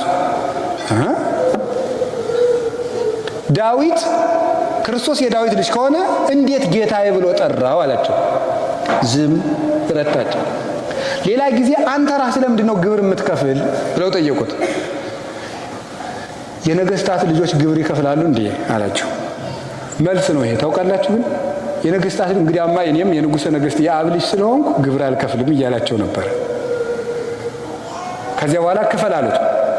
ነገር ግን ቅዱስ ጴጥሮስን ሂድና ሕዝቡ እንዳይታወቁ ከባህር ሂድና አሳ አምጥተህ ክፈል አለው። ምን ማለቱ መሰላችሁ? እኔማ አሳ የምትገብርልኝ ነኝ አለና ከአሳው አውጥቶ ከአሳ አስገብሮ ግብር ከፈለ። ለተጠየቀው ሁሉ መልስ የሚሰጥ ነው፣ ዝም የሚል ነው። ግን ለምንድን ነው ተከሶ በቆመ ሰዓት ዝም ያለ ካላችሁኝ፣ እሱ ቢከራከር ኑሮ ጊዜው ደርሷልና ሰው መዳን ነበረበት። ቢከራከር ይረታቸዋል። ቢረታቸው መሰቀሉ ይቀራል። ካልተሰቀለ ዓለም አይድንም። ስለዚህ ሰውን ለማዳን ስለፈለገ የሚሞትበት ሰዓት እንዲደርስ ስለፈለገ አልተከራከረም ነበረ። አርመምኩ ለሰናይ ወተሐደሰኒ ቁስሌ በውስጤ ያለ ዳዊት ይሄን ነበረ። ለበጎ ብዬ ዝም አልኩ ቁስሌም በውስጤ ታደሰብኝ ብሎ የተናገረው ከዚህ የተነሳ ነው። ስለዚህ ክርስቶስ አርብም የሰው መዳን ነበር የተጠማው። በመስቀል ላይ ሆኖ ጸማይኩ ተጠማሁ ያለው ውሃ አልነበረም፣ የሰው መዳን ጠማኝ ማለቱ ነበረ። እነሱ ግን ሐሞት አቀረቡለት። መዳንን ይውላችሁ ተጠማው ሲል ሐሞት ማቅረብ ማለት ክርስቶስ እናንተ እንድትድኑ ፈልጋለሁ እያለ ያንን ፍላጎት ዘግቶ መራራ ኃጢአት መስራት ማለት ነው። ለኛ ሲተረጎም ሐሞት ማጠጣት ማለት ነው። የክርስቶስ መጠጡ የኛ ድነት ነውና፣ የክርስቶስ ምግቡ የኛ ምንድን ነውና መዳን ነውና። እና ወገኖች ክርስቶስ እንደ መብል እንደ መጠጥ ሰው ይርበዋል፣ ሰው ይጠመዋል። ሰው እንሁን፣ እንመለስ። የማይረቡ ነገሮቻችንን አራግፈን እንጣል። ከማይረባ ነገራችን ካጓጉል የህሊና ድህነታችን መውጣት አለብን። ይሄን ነው ልነግራችሁ ፈልገው። የማያስጠማ ውሃ እርሱ ነው። ሁለት ጉዳዮችን ልንገራችሁ። ከውሃ ጉድጓድ የውሃውን ጉድጓድ ሁለተኛ መተርጎም ስለሚያስፈልግ ነው። የውሃ ጉድጓድ የተባለች ቤተክርስቲያን ናት። የውሃ ጉድጓድ የምትባል ቤተክርስቲያን ናት። ከውሃ ዳር መቀመጡ ጌታችን መድኃኒታችን ኢየሱስ ክርስቶስ አንድ የአበውን በረከት ለማክበር ነው። የአብርሃምን፣ የይስሐቅን፣ የያዕቆብን ክብር ለመግለጥ ነው። ያ ውሃ የአበው ውሃ ስለሆነ። ሁለተኛ ደግሞ ያዕቆብ ሚስቱን ያጨ ከምን ዳር ይመስላችኋል? ከውሃ ዳር ነው። ይስሐቅ ሚስቱን ያጨ ከምን ዳር ነው? ከውሃ ዳር ነው። አታነቡም እንዴ? እስራኤል ተቀምጣችሁ ይሄን ካላነበባችሁ ተመስገን ነው። አንደኛ ይስሐቅ ሚስቱን ያጫት የት ነው? ከውሃ ዳር አይደል እንዴ? አዎ፣ በያዕቆብ አማካኝነት ማለት ነው። ይስሐቅ ሚስቱ የታጨችለት ርብቃ ከየት ዳር ነው? ከውሃ ዳር። ያዕቆብ ራሔልን ሚስቱን ያጫት ከየት ነው? ከውሃ ዳር። ሙሴ ሚስቱን ያጫት ከየት ዳር ነው? ከውሃ ዳር። ኦሪት መቼም ይሆና ብላችሁ ነው አይደል? ኦሪት ዘጸአት ምዕራፍ 2 ላይ ነው ያለው ማለት ነው። ኦሪት ዘጸአት ምዕራፍ 2 እንደምናደርገው ሙሴ ሚስቱን ያገኛት ከውሃ ዳር ነው። ስለዚህ የአበው ሚስቶች የታጩት ከምንድን ነው? ከውሃ ዳር ማጨት። እስኪ ከውሃ ዳር ማጨት በሉ በሉ እንጂ ሰርግ ስላለ ወንጌሉም ወደዚያው ይሄድ ብዬ ነው። ይሄዳል፣ በምስጢር ይሄዳል። እስኪ ከውሃ ዳር ማጨት በሉ። ከምን ዳር? ከውሃ ዳር ማጨት ማለት ነው። በጣም ግሩ። ሚስት የሚታጨው ከውሃ ዳር ነው። እንግዲህ ምን ማለት ይመስላችኋል? ምን ማለት ይመስላችኋል? ባልና ሚስት ማንና ምን የሚወክሉት? ክርስቶስንና ማንን ነው? ክርስቶስንና ወይም መለኮትንና ትስብእትን። ባል ምንን ይወክላል? መለኮትን ይወክላል። ሚስት ምንን ትወክላለች? ትስብእትን ወይም ስጋን፣ መለኮት የለበሰውን ስጋ ይመስላሉ። መለኮትና ስጋ በተዋሂዶ አንድ እንደሆኑ ባልና ሚስት ዛሬ አንድ ይሆናሉ። ሲጋቡ አንድ ነው የሚሆኑት። ስንት አይደሉም? ስንት አይደሉም? አቤት! አንድ ነው፣ ሁለት አይደሉም። የነሱ አንድነት ለመለኮትና ለትስብእት አንድነት ነው። ባልና ሚስት ከተጋቡ በኋላ ቢፋቱ ምን እንደ ካዱ ይቆጠርባቸዋል? የክርስቶስን ተዋህዶ እንደ ካዱ ነው የሚቆጠርባቸው። ሚስትን መፍታት ወይም ባልን መፍታት ይሄን ያህል ነው። ክብሩም ይሄን ያህል ነው። ሰው ሚስቱን የማያከብራት ሚስትን ባሏን የማታከብርበት ምክንያት ትዳራቸው የተዋህዶ ምሳሌ እንደሆነ ምን እያደረጉ እንደሆነ ስለማይገባቸው ነው። ማግባት ማለት የመለኮትና የትስብእትን ተዋህዶ በተግባር መግለጥ ማለት ነው። ከዚያ በኋላ የግል ገንዘብ የለም፣ አንዱ ነዋል። ሌላው ቀርቶ ያንተ እናት እንዲህ ብለው ያንቺ እናት እንዲህ ብለው ራሱ አይባልም። እኛኛይቱ እናታችን እንዲህ ብለው እገሊት የሚባሉ እናታችን ይባል። የእሷ እናት የለችም፣ የእሱ ጭምር ናት። የእሱ እናትም የለም፣ አንድ ናቸው። ገንዘብም የገሌ የሚባል የለም። ቅዱስ ዮሐንስ አፈወርቅ ቆሮንቶስን በተረጎመበት ድርሳኑ አንድ የሚያስደንቅ ነገር ይናገራል። ሰው ሲያገባ ቃል ስጋ ሲሆን ራሱን ለተዋህዶ ለኩነተ ስጋ ሰጥቶ ከስጋ ጋር ተዋህዷል። ባል ለሚስቱ ራሱን ነው የሚሰጣት፣ ሚስትም ለባሏ ራሷን ነው የምትሰጠው። ሳንቲም ቢደብቁ ግን በደንብ ልብ ብላችሁ ሰሙ የቅዱስ ዮሐንስ አፈወርቅን ትምህርት። ከሰውና ከገንዘብ ማን ይበልጣል? አቤት! ሰው ይበልጣል አይበልጥም? አቤት! ይበልጣል። በጣም ግሩ። አንድ ሰው ባል ሲያገባ ለሚስቱ ምኑን ነው የሚሰጣት? መጀመሪያ እንዲሁም በአማርኛ ሊቃውንት ትርጓሜ ሲተረጉም ብሎ ይተረጉሙታል። ባል አካሉን ለእናቱ ገልጦ አያሳይም። ለማን የሚገልጠው? ለማን የሚገልጠው? ያሳደገችው እናቱ አካሉን አታውቀውም። ከዚያ በኋላ ከሆነ ጊዜ በኋላ ሚስት አካሏን የምትገልጠው ለማን ነው? አሁን ተመልከቱ፣ ራሱን ሰጠ ማለት ነው። ያልሰጣት ምን አለ? ከዚያ በኋላ ግን ይሄኛው ገንዘቤ የግሌ ነው ብትሉ ይላል ካንተ ይልቅ ገንዘቡን እንዳስበለጥከው ተመልከት ይላል። አንተ ሰው ምን ያህል ራስክን እያዋረድክ እንደሆነ ታውቃለህ ይላል። እንዴት አድርጎ ነው ያዋረደው? ራስክን ሰጥተህ ሳንቲም የምትሸሽጋት ከሆነ ከእኔ ገንዘብ ይበልጣል ብለህ ራስን ሰደብክ ይላል። ይሄ ነው ተዋህዶ ማለት። ስለዚህ ከውሃ ዳር መታጨት የክርስቶስን ተዋህዶ ስለሚወክል ከውሃ ዳሩን ኋላ አልተረጉምላችሁ ነው። ትዳር የመለኮትና የትስብእት ምሳሌ ነው። እንደገና ደግሞ ትዳር የክርስቶስና የቤተክርስቲያን ምሳሌ ነው። ባልና ሚስት የክርስቶስና የቤተክርስቲያን ምሳሌ ነው። እኔ ይህን ነገር ስለ ክርስቶስና ስለ ቤተክርስቲያን እለዋለሁ ብሎ ቅዱስ ጳውሎስ ኤፌሶን 5 ላይ እንደነገረን ክርስቶስና ቤተክርስቲያን በመስቀል ነው የተዋሃዱት። የአዳም ሚስቱ ከየት የተፈጠረች ይመስላችኋል? ከየት የተፈጠረችው? ጥያቄው ቀሎባችሁ ነው? መልሱት እንጂ። የአዳም ሚስቱ ከምን አካሉ ነው የተፈጠረችው? አቤት ከግራ የሚል የት አነበባችሁ? ከጎኑ ነው። ከጎኑ የሚል ነው እንጂ ከግራ ጎኑ ይላል መጽሐፍ አይልም። ግን በታሪክ በትውፊት ትሰማላችሁ። ግን ምን ይላሉ አባቶቻችን? አይ ሔዋን የተፈጠረችው ከቀኝ ጎን ነው ይላሉ። ከግራ ጎን የተባለችበት ምክንያት ልብ ያለ ቤት ነው። በግራ ደም ያለ የት ነው? ልብ። ሴትም ደም ይፈሳታል ለማለት ከግራ ተባለች እንጂ ከቀኝ ነው። ለምን? ቀኝ ለመርዳት ፈጣን እንደሆነ ሴቶችም ለመርዳት ፈጣን ናቸው ይላል። ለዚህ ተፈጥረዋል። ከጎን ነው የፈጠረው፣ ከቀኝ ጎን። በምን እናውቃለን ሲባል በጌታ ስቅለት ጊዜ ነው የምናውቀው።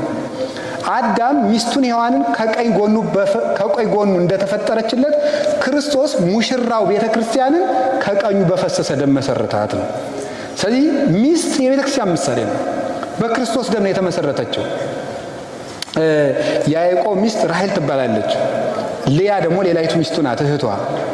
እና አንድ ጊዜ ራሔል በወለደች ጊዜ የያዕቆብ ፍቅር ወደ ራሔል ተመልሶ ነበር፣ ልያን ትቶ። ራሔል ነፍሰ ጡር ሁና ሳለ የልያ ልጅ ሮቤል ያለ ጊዜው የደረሰ እሸት ይዞላት መጣ። ያንን እሸት ይዞላት ሲመጣ ሴቶች ነፍሰ ጡር ሲሆኑ ያዩት ምግብ ሁሉ ሊያስፈልጋቸው ይችላል፣ ጠባያቸውም ይለዋወጣል። እና ያን አዲስ ነገር ስለሚወዱ ያንን እሸት ስጭኝ አለቻት። ባልሽ ከኔ ጋር እንዲያድር ፍቀጅና ልስጥሽ አለቻት። ብቻ ስጭኝ እንጂ ይደር አለቻት። ያዕቆብ ሄዶ የዚያን ዕለት ከራሔል ጋር ከልያ ጋር አደረ። የዚያን ዕለት ማንን ወለደች? ይሳኮር ማለት አስቤ ማለት ነው ሲተረጎም። ከዕብራይስጥ ወደ አማርኛ ሲመጣ ዋጋዬ ማለት ነው። በእሸት ያገኘው ልጄ፣ እሸት ሰጥቼ የወለድኩ ማለት ነው። እና ይህንን አባ ጊዮርጊስ ሲተረጉሙ ነው ይተረጉማል።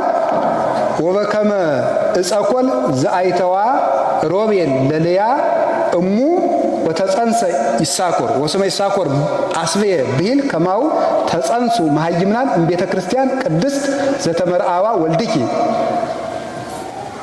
ብሎ ይናገራል። በእሸት የተገዛው ይሳኮር እንደተጸነሰ ሁሉ እንደዚሁ በማኅፀንሽ ፍሬ በኢየሱስ ክርስቶስ ዛጸርዎ ማለት አይሁድ የጠመቁት ወይን ማለት ነው፣ የሰቀሉት ሲል ነው። ዛጸርዎ ዕብራውያን በሊቶስጥሮስ መካን በሊቶስጥሮስ አደባባይ በልጁ አይሁድ በሰቀሉት በማኅፀንሽ ፍሬ በኢየሱስ ክርስቶስ ዋጋነት ምእመናን ከቤተ ክርስቲያን ማኅፀን ቀራንዮ ተጸነሱ ይላል። ስለዚህ ቤተ ክርስቲያን የተወለደችው የተሞሸረችው መቼ ነው ከተባለ ዓርብ ነው። ክርስቶስ እና ቤተ ክርስቲያንን ያዋሃዳቸው ደሙ ነው፣ የክርስቶስ ደም ነው። ባልና ሚስትን አንድ የሚያደርጋቸው ቁርባን ነው። እንዲያውም ቅዱስ አግናጤዎስ የማይቀደስባት ቤተ ክርስቲያን በረት ናት ይላል። ወይም ደግሞ ዝም ብሎ ሲምፕል ኦርጋናይዜሽን ተራ ስብስብ ናት ይላል። ቃል በቃል ከራሱ ድርሰት የወሰድኩት ነው። ዝም ብሎ ተራ ድርጅት ናት፣ መዋቅር አጥር ናት። ቤተ ክርስቲያን ካልተቀደሰባት በረት ናት። ቁርባንም ትዳርም በቁርባን ካልከበረ በረት ነው፣ ተራ ጓደኝነት ነው፣ ተራ ኑሮ ነው፣ አያጸድቅም። ስለዚህ አግብታችሁ ያልቆረባችሁ ሰዎች መቁረብ አለባችሁ። በፍትሕ መንፈሳዊ እንዲሁም አባቶቻችን የፈረስ የበቅሎ ጋብቻ ነው ያለ ቁርባን የሚደረገው ብለዋል። ስለዚህ አሁን ወደ ስጋው ደግሞ መምጣት አለባችሁ። ትዳራችሁ ቅዱስ እንዲሆን ባልየውም በክርስቶስ ሚስቱን በቤተክርስቲያን እንድትመክሰል ክርስቶስ ቤተክርስቲያንን ደሙን ማጫ አድርጎ ነው የሰጠ። ቅዱስ ያሬድ በዝማሬው ሕጽያ ለቤተ ክርስቲያን ይለዋል። ደሙን የቤተ ክርስቲያን ማጫዋ ጥሎሿ ደም ነው ይላል። ባል ለሚስቱ ቀለበት አስሮ ቀለበት ወርቅ ጥሎ ያገባታል። ክርስቶስ ግን ለቤተ ክርስቲያን የሰጣት ጥሎሽ የገዛ ደሙ ነው ይላል። ይሄ ማለት ባል ለሚስቱ እስከ መጨረሻው ራሱን ይሰጣል ለማለት ነው። የቤተ ክርስቲያን የክርስቶስ ድርሻው ምንድን ነው? በደንብ ስሙ። የክርስቶስ ድርሻው ያላገባችሁ ሁሉ ስሙ። ተፋታችሁ ኋላ ሳይገባችሁ አግብታችሁ ተፋታችሁ ከምናገኛችሁ ዛሬ ብትሰሙ ይሻላል። ባል ለሚስቱ ሊያደርግላት የሚገባ ምንድን ነው? ይሄ ነው ስሙ። መጽሐፍ ቅዱስ የሚለውን ባል ለሚስቱ ምን ሊያደርግላት ይገባል? እኛ እኮ ሳይኮሎጂ ሳንማር መጽሐፍ ቅዱሳችን ሳይኮሎጂን የሚያስንቅ ነገር ነው ያለው። ሴቶች ምንድነው ከባሎቻቸው የሚፈልጉ ብትሉኝ ወበከመ ክርስቶስ አፍቀራ ለቤተ ክርስቲያን ከማሁ እደውኒ ያፍቅሩ አንስቲያሆሙ ክርስቶስ ቤተ ክርስቲያንን እንደወደዳት ባሎችም ሚስቶቻቸውን ይውደዱ። ስለዚህ ሚስት ከባሏ ምን ትፈልጋለች ቢባል መወደድ። እስኪ መወደድ በሉ ንገሩኝ እንጂ በሉ ንገሩኝ። አሁን ባልና ሚስት ሲጣሉ ሁልጊዜ እወድሻለሁ ብለኸኝ አታውቅም እያለችኝ ይሉኛል እኔን ለምክር ሳገኛቸው እና ለምን አትልም? ይሁን መወደድ ይፈልጋሉ ብሎ የነገረን ማን ነው? ጳውሎስ። ምርጥቃው ጳውሎስ የሴቶችን አእምሮ በመንፈስ ቅዱስ ተገልጦለት ነገር ሴት የምትፈልገው ከባሏ እንደሚወዳት ማረጋገጥ ነው። አሁን ለምሳሌ ስጦታ ስጠኝ ገዝተኩ አንድ እኔ አገኛቸዋለሁ በባሎቻቸው ተቆርፈው ሳገኛቸው አንድ ቀን ስጦታ ገዝቶልኝ አያውቅም። ገንዘቡ እኮ የጋራዋ እንደሆነ ታውቃለች፣ ግን ፍቅሩን ማረጋገጥ ስለምትፈልግ ነው። አሁንም እንደ ድሮ ይወደኛል ወይ ማለት ትፈልጋለች። ያንን በየጊዜው ማድረግ ወይስ ሰልችቶኛል ጠልቶኛል ወይ ማለት ስለምትፈልግ አእምሯቸውን መጠበቅ፣ ንግግራቸውን በማዳመጥ ክብር በመስጠት ልክ ጌታችን ሴት እንደሰማት ሚስትን ማዳመጥ ሴቶች ሲሰሟቸው ስለሚወዱ ማለት ነው። እሺ ሴቶች ደግሞ ለባሎቻቸው ምን ያደርጉ? እኔ ምንም አልጨምርም፣ ቅዱስ ጳውሎስ የሚለውን ብቻ ነው ማመጣ። ወበከመ ቤተ ክርስቲያን ትትዔዘዞ ለክርስቶስ ከማሁ አንስትኒ ተአዘዛ ለአምታቲክን ቤተ ክርስቲያን ለክርስቶስ እንደምትታዘዝ ሚስቶች ወይ ለባሎቻችሁ ታዘዙ። መታዘዝ ነው ባል የሚፈልገው ምንድን ነው? ባሎች ደግሞ አሁን እኔም ሳገኛቸው በንስሐም በምክር ፈጽሞ አታከብረኝም ነው የሚሉ። በቃ ጥያቄ ማንኛውንም ባል ብትሰሙት በሚስቱ ያለው ቅሬታ አታከብረኝም ነው። ልንገራችሁ በሴቶች ዓለም ዝም ብዬ ሳነብ ነው የጣሊያን ሴቶች ይወደዳሉ አሉ። ለምንድን ነው አሉ? ወንድ መንከባከብ ስለሚችሉ፣ ካልሲውን ስለምታወልቅለት፣ ኮቱን ተኩሳ ስለምታለብሰው፣ እንደዚያ ስለምታደርግ ክብሩን ስለምትገልጥለት ይወዳል። ማንኛውም ሰው እነሱን ማግባት ይፈልጋል። እና ኢትዮጵያ መተው በቅኝ ግዛቱ ጊዜ እነሱም የኢትዮጵያን ሴቶች ይፈልጉ የነበሩት እና ብዙ ጊዜ ከኢትዮጵያውያን ያገቡ የነበሩት ወታደሮች አንዱ እኮ በአድዋም ከዚያም በኋላም በጃንሆይ ጊዜ የሚሸነፉ የነበሩት አንዱ ወደ ሴቶች ይገቡ ነበር። ሴቶች ደግሞ የኛ ሴቶች አርበኞች ናቸው። ፈረንጆች ሲመጡ እያሳለፉ ይሰጧቸዋል። እና ያን የሚፈልጉበት ምክንያት ኢትዮጵያውያን ሴቶች ባሎቻቸውን በማክበር የታወቁ ስለሆኑ መጽሐፍ ቅዱሳዊ የዋጀን እንደሆነ የእነሱን አላውቁም ከየት እንደመጡ። ስለዚህ ባልን ማክበር ሳራ ባሏን ጌታዬ ትለው ነበረ። ሞኝነት እኮ ነው እንጂ አሁን ደግሞ ይሄ ፌሚኒስት መጥቶ የለ እኩልነት እንዴ ምንድን ነው? እኔም እኩል አንተም እኩል፣ እኔ ጥቁር ሰርቻለሁ አንተም ራስ ሰራ እንደዚህ ባል ጅልነት ቢያግዝ ጥሩ ነው። እውነት ነው መተጋገር። ግን ይሄ አጉል እኩልነት ሴት እንደውም ባሏን ባሪያ አድርጋ መግዛት የምትችለው በፍቅር ነው። እሺ የምትለው ከሆነ እዚያ በኋላ እንደ በግ ሰሎሞን እንደሚለው እንደ በግ አንገቱን ይዛ እየጎተተች መግዛት ትችላለች።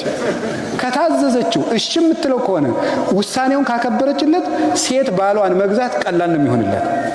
የማታከብረው ከጓደኞቹ መካከል የምታዋርደው ውሳኔውን የምታቃልል እንግዳ ይዞ ሲመጣ የምታጉረመርም ጓደኞችን የምትንቅ ከሆነ ግን ያው እንግዲህ የሚመጣውን እናንተ ታውቃላችሁ። ስለዚህ ቤተ ክርስቲያን ለክርስቶስ እንደምትታዘዝ ሚስቶች ወይ ደግሞ የሚገርመው አንድ ነገር ይያዙልን።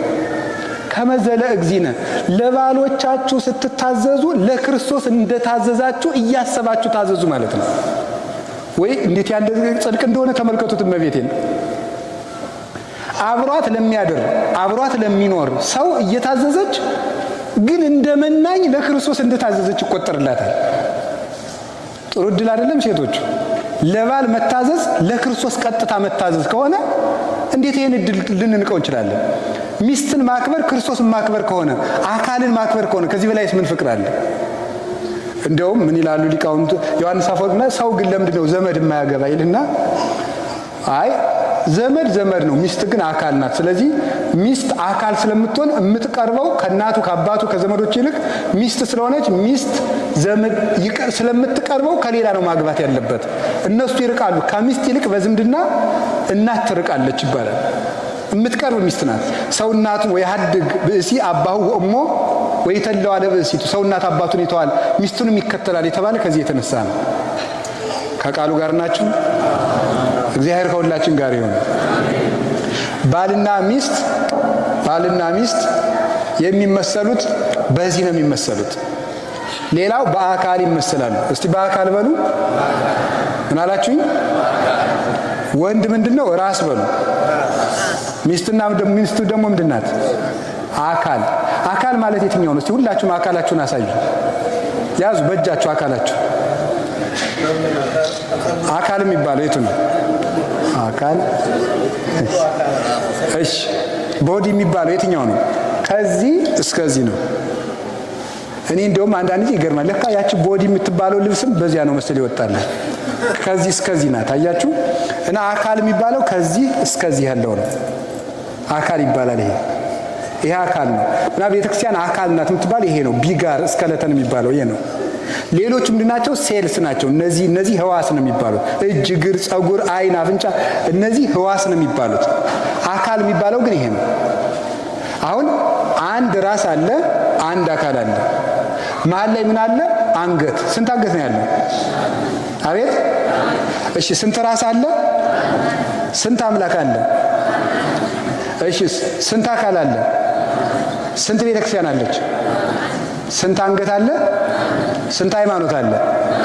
አንገት ሃይማኖትን ነው የሚወክለው ማለት ነው። አንገት ሃይማኖት አራይ ክኒ እህቴ መርአት በሃቲ ንብረተ ክሳድኪ ይላል መኃልየ ዘሰሎሞን ላይ። የንጉሥ ዳዊት ልጅ ሰሎሞን ሲናገር በመኃልየ ዘሰሎሞን እህቴ ሙሽራዬ በአንዲቱ የአንገትሽ አቀማመጥ አሳዘንሽኝ ይላል። በአንዲቱ የአንገትሽ አቀማመጥ ማለት አንገታችሁን እንዲህ ብላችሁ ሳትሉ 3 ቀን መቀመጥ ትችላላችሁ። በአንዲቱ የአንገትሽ አቀማመጥ አሳዘንሽኝ አላት። ከኔ በቀር ሌላ አምላክ አታምልክ የምትለው ናት ይቺ አንድ አንገት የተባለች። ራስንና አካልን የሚያገናኝ አንድ አንገት አለ።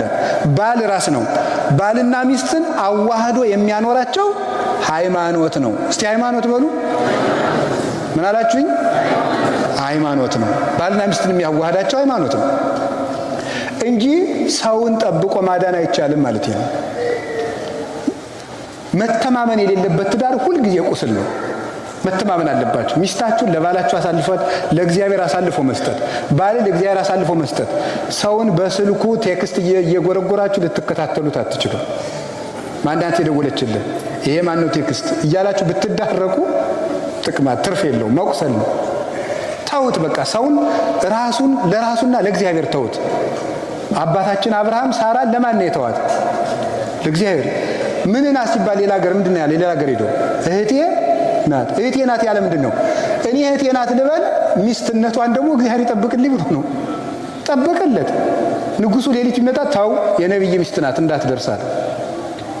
ትዳርን ሃይማኖት ይጠብቀዋል እንጂ ጥርጥር አይጠብቀው። ስለዚህ በሃይማኖት ተዋህዶ መኖር ይገባል። ከቃሉ ጋር ናችሁ? ከቃሉ ጋር ናችሁ? እግዚአብሔር ከሁላችን ጋር ይሁን። በመጨረሻም አንድ ዕለት የሚባለው ስንት ሰዓት ነው? አቤት ስንት ሰዓት ነው? 24 ሰዓት። እሺ ቀኑ ስንት ይሆናል? ሌሊቱ ሰዓት ሁልጊዜ ነው ግን ነው? ሁልጊዜ 12 ነው አይደል? እኩል አይደለም። አሁን አንዳንድ ጊዜ ሌሊቱ ይረዝማል አይደለም እንዴ? 14 ሰዓት ድረስ ይሄዳል። በተለይ አሜሪካ እና አውሮፓ በክረምታቸው ጊዜ ጨለማው ነው የሚረዝመው። ጨለማው እየረዘመ ይሄዳል በክረምቱ ወቅት። አንዳንድ ጊዜ ደግሞ ምን ይሆናል? ብርሃኑ ይረዝማል።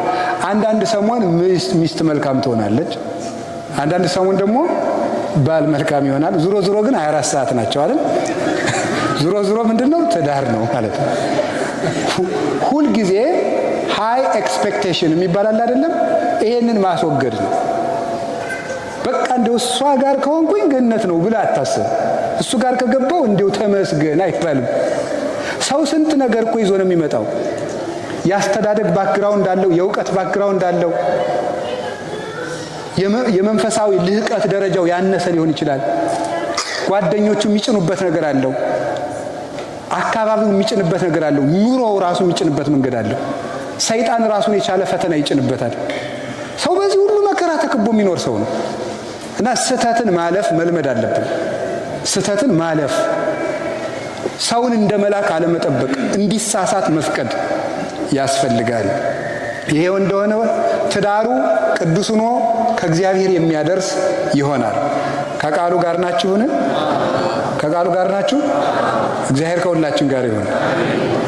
እንደዚያ ከሆነ ከውሃ ዳር መታጨት ምንድን ነው? እስኪ አንድ ጊዜ በሉ። ከውሃ ዳር መታጨት በሉ። ከውሃ ዳር መታጨት። ከውሃ ዳር መታጨት ማለት መሰላችሁ? ያዕቆብ የክርስቶስ ምሳሌ ነው። ይስሐቅ የክርስቶስ ምሳሌ ነው። ዮሴፍ የክርስቶስ ምሳሌ ነው። ውሃ የቃለ እግዚአብሔርና የጥምቀት ምሳሌ ነው። ጉድጓድ የቤተ ክርስቲያን ምሳሌ ናት።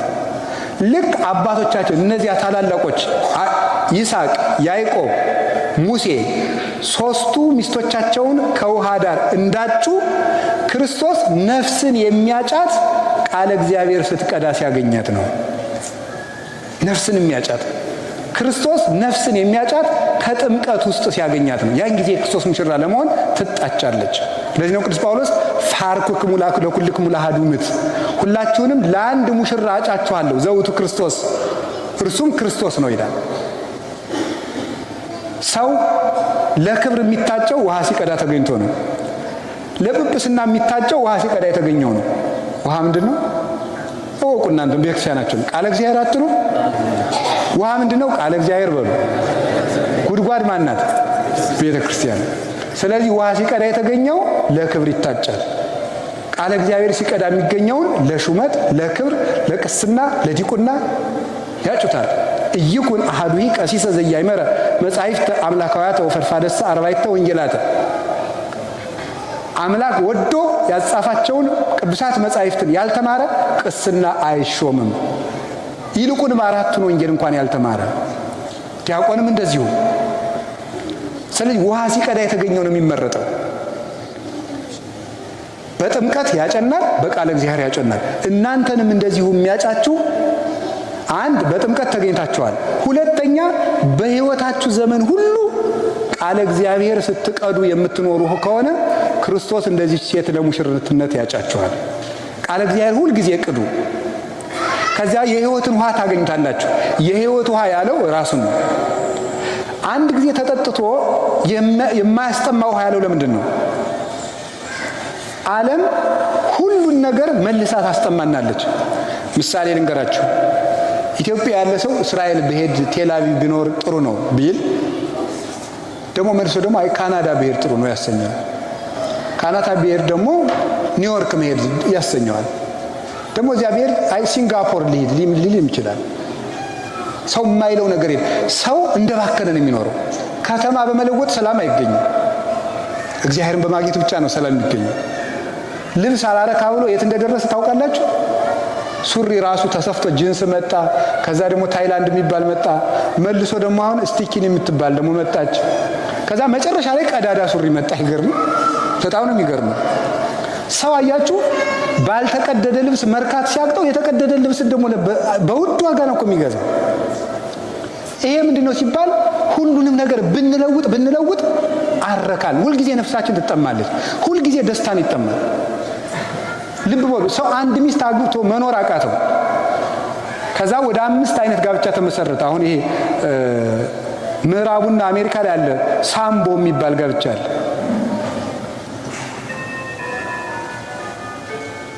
ጋብቻ ወደ ስንት ነው የደረሰ? 12 ደርሷል አይነቱ አሁን ማለት ነው።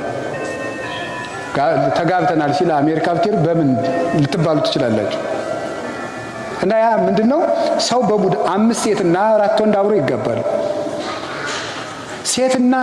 ሴትና ወንድ አግብቶ መርካት አቃተው አይደል?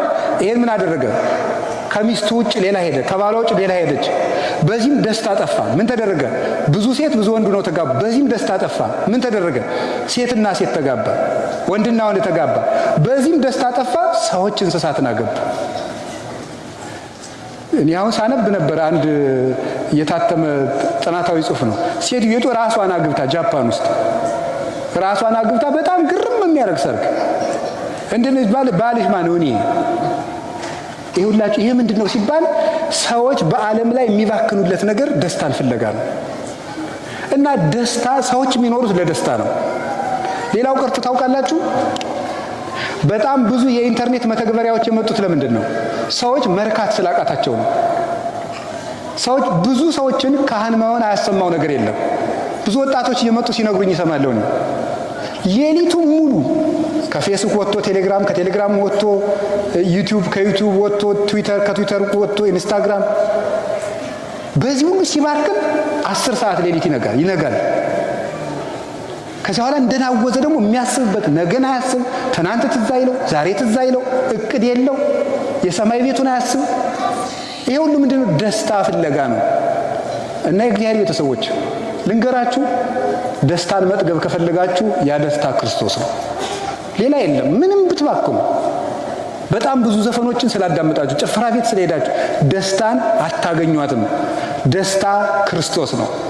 እስመ ዘበኀቤከ የዐርፍ ነጸሮተ ኩሉ ነባብያን። የአይኳትያን መላእክት የደቂቀ አዳም ሁሉ አይን የሚያርፈው አንተን ሲያይ ነው። የሰው ልቡ የሚያርፈው ክርስቶስን ሲያይ ብቻ ነው። ምንም ነገር ብታዩ ስታዩ ትኖራላችሁ እንጂ አይናችሁ ሊጠግብ አይችልም። የምናየው ክርስቶስን ያየለት ነው። አያችሁ፣ እንደዚያ ሲል የጠገባል ሰው አልሰማችሁ? አረጋዊ ስምዖን ጌታን ታቀፋላ ምንድን ነው ያለው? ይዜ ተስዕሮ ለገብርከ፣ ዛሬ ባሪያህን ታሰናብተዋለህ። ለምን? እስመ ርእየ አዕይንተ ያድኅኖተከ፣ አይኖቼ ማዳንህን አይተዋል።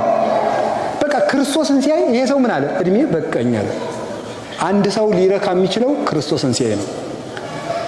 ልብ ልንገራችሁ፣ ከክርስቶስ እንዲደርስ የተፈጠረ መንገደኛ ነው። ከክርስቶስ እስከምንደርስ ድረስ ልባችን ምንም ነገር ብናቀርብለት ሊረካ አይችልም። ልብስ ለውጡለት፣ ምግብ ለውጡለት፣ ጥሩ ቤት ስሩለት፣ ጥሩ መኪና ግዙለት፣ ልባችሁ ሊያርፍ አይችልም። የሚያርፈው ክርስቶስን ስታገኙ ብቻ ነው። የሕይወት ውሃ በሉ እስቲ። ምን አላችሁኝ?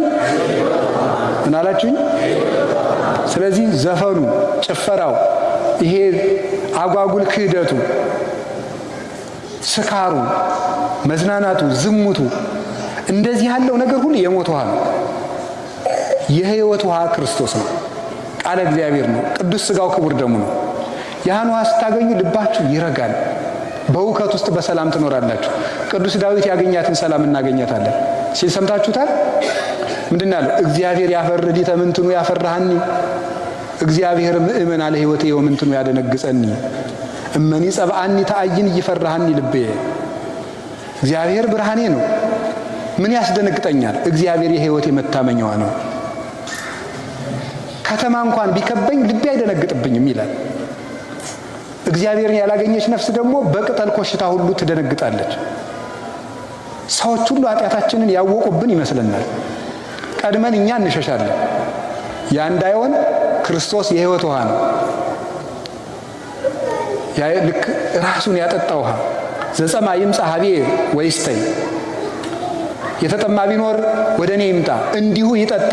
በከመ ይቤ መጽሐፍ አፍላገማ ሕይወት ይውዝም ከርሱ፣ መጽሐፍ እንደተናገረ የሕይወት ውሃ ከሆዱ ይፈልቅለታል ብሏል።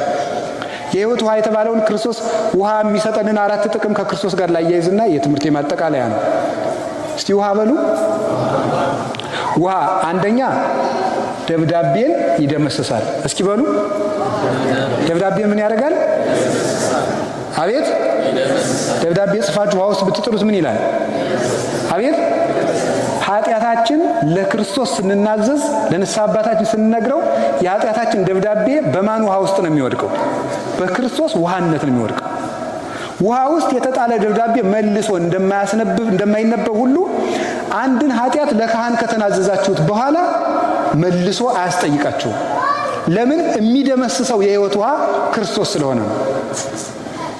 የማያስጠማ ምንድነው? አኮ ግብር ከመሊቃነ ካህናት ዘቀዲሙ ዛይ ላቀርቡ ቀድመ በእንተ ርእሶሙ ወድኅረ በእንተ ሕዝብ፣ አስቀድመው ስለ ራሳቸው በኋላ ስለ ሕዝቡ ዕለት ዕለት መስዋዕት እንደሚያቀርቡ እንደ ብሉይ ሊቃነ ካህናት መስዋዕት ዕለት ዕለት አያቀርቡም። ውእቱሰ ገብረ ዘንተ በምዕርሶ አርሶ፣ እርሱ ግን ራሱን አንድ ጊዜ መስዋዕት አድርጎ ባቀረበ ጊዜ ፈጽሞታልና ይላል። በምዕርሶ አርሶ አንድ ጊዜ የሚለውን ሲተረጉመው ቅዱስ ዮሐንስ አፈወርቅ ደካማ መድኃኒት ሲደጋገም ይኖራል ይላል። ሐኪሞች ጧት 3 ማታ 3 የሚሉት ክርስቶስ ግን አንድ መድኃኒት ነውና አልተደጋገመም። አንድ ጊዜ ብቻ ተሰቀለ ይላል። ክርስቶስን ያገኘ ሰው ጽኑ ፈውስ ያገኛል። ጽኑ ፈውስ፣ ጽኑ ምሕረት፣ ጽኑ ደስታ ያገኛል። የማይለዋወጥ ጊዜ ቦታ የማይለውጠው ደስታ ማግኘት ይቻላል።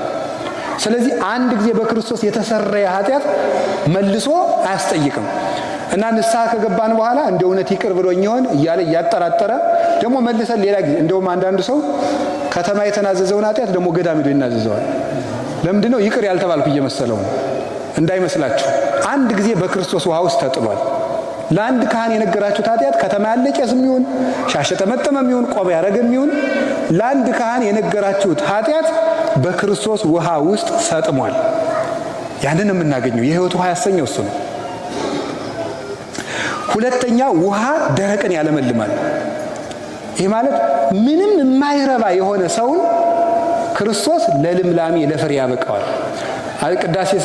ቅዳሴ ስንገባ አንድ የሚባል ነገር ላስታውሳችሁ ደስ የሚል ነው። እመቦብሲ ብሎ ምንድነው? ዘዋ ቤተ ክርስቲያን በጊዜ ቅዳሴ ወይ ቆይ እስቲ ኩሉ ተገብራ ለጽድቅ ጻድቅ ውእቱ ወዘያከብር ሰንበተ ኢይበል ፈላሲ ዘገባ ሀበ እግዚአብሔር ይፈልጠኒኑ እምዙ ኩሉ ዘገብራ ለጽድቅ ጻድቅ ውእቱ ወዘያከብር ሰንበተ። ተመልከቱ ምንድን ነው ያለ? ኢይበል ፈላሲ ዘገባ ሀበ እግዚአብሔር ይፈልጠኒኑ እምዙ። ከኃጢአት ተሰዶ የመጣ ሰው ቢኖር አለ እግዚአብሔር ከሕዝቡ ይለየኝ ይሆን አይበል ይላል።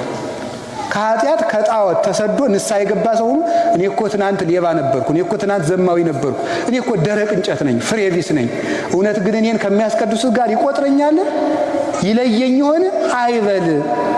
ይህን ነው መጀመሪያ ቤተክርስቲያን ነግራ የምታስገባን በአዋጅ ማለት ነው። ኢሳይያስ ይሄን ስርዓተ ቅዳሴውን ባስልዮስ ዘቂሳርያ የወሰደው ከትንቢተ ኢሳይያስ ነው። ኢይበል መኑይ ከመ ይቡስ አነ፣ እኔ ደረቅ እንጨት ነኝ አይበል። ኢይበል ፈላሲ ዘገባ ሀበ እግዚአብሔር ይፈልጠኒኑ እምሕዝቡ።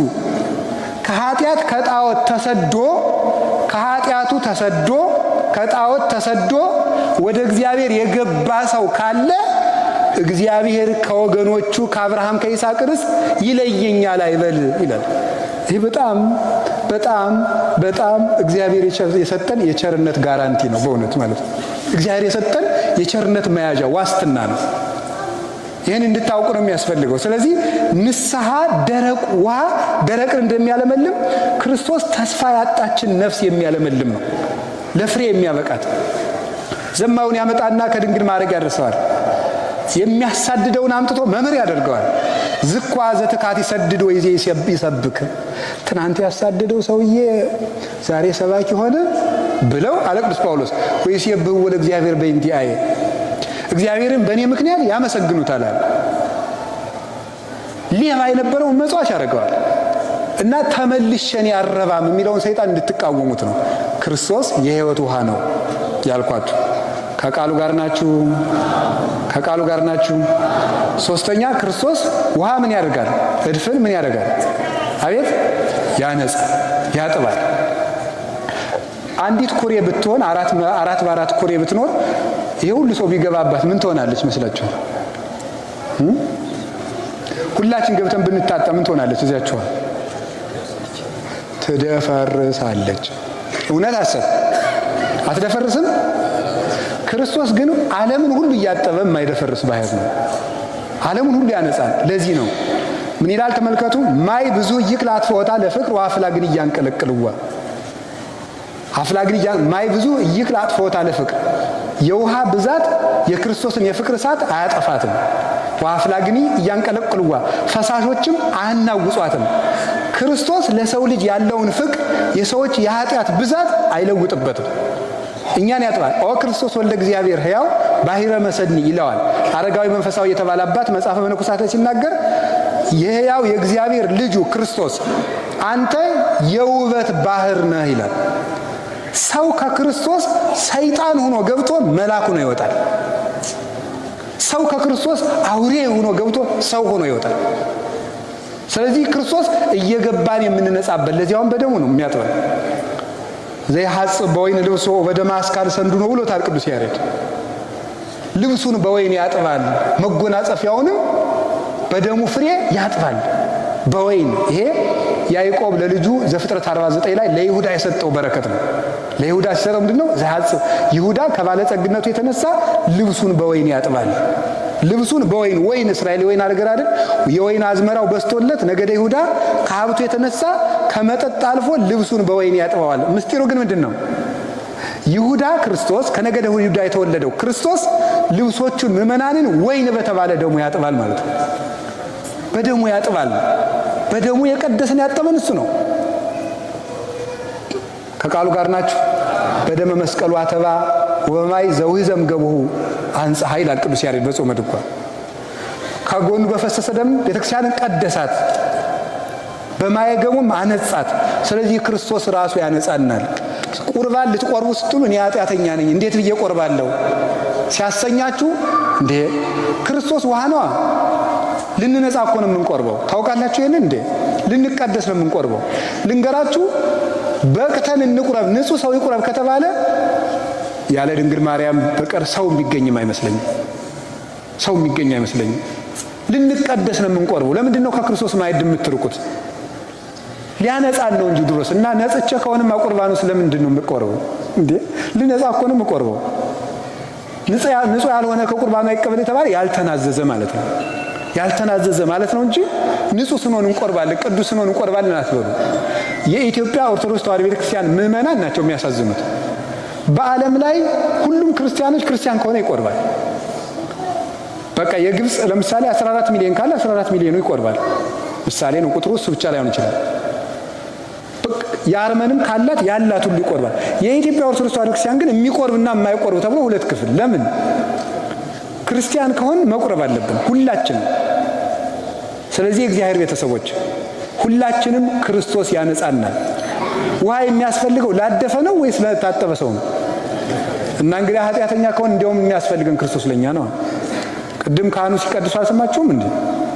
ኢትስክር ለነ አበሳነ ዘትካት ፍጡነ ይርከበነ ሳይልከ እግዚኦ። ስለዚህ እኛን በምሕረት ኃጥአንን ማረን።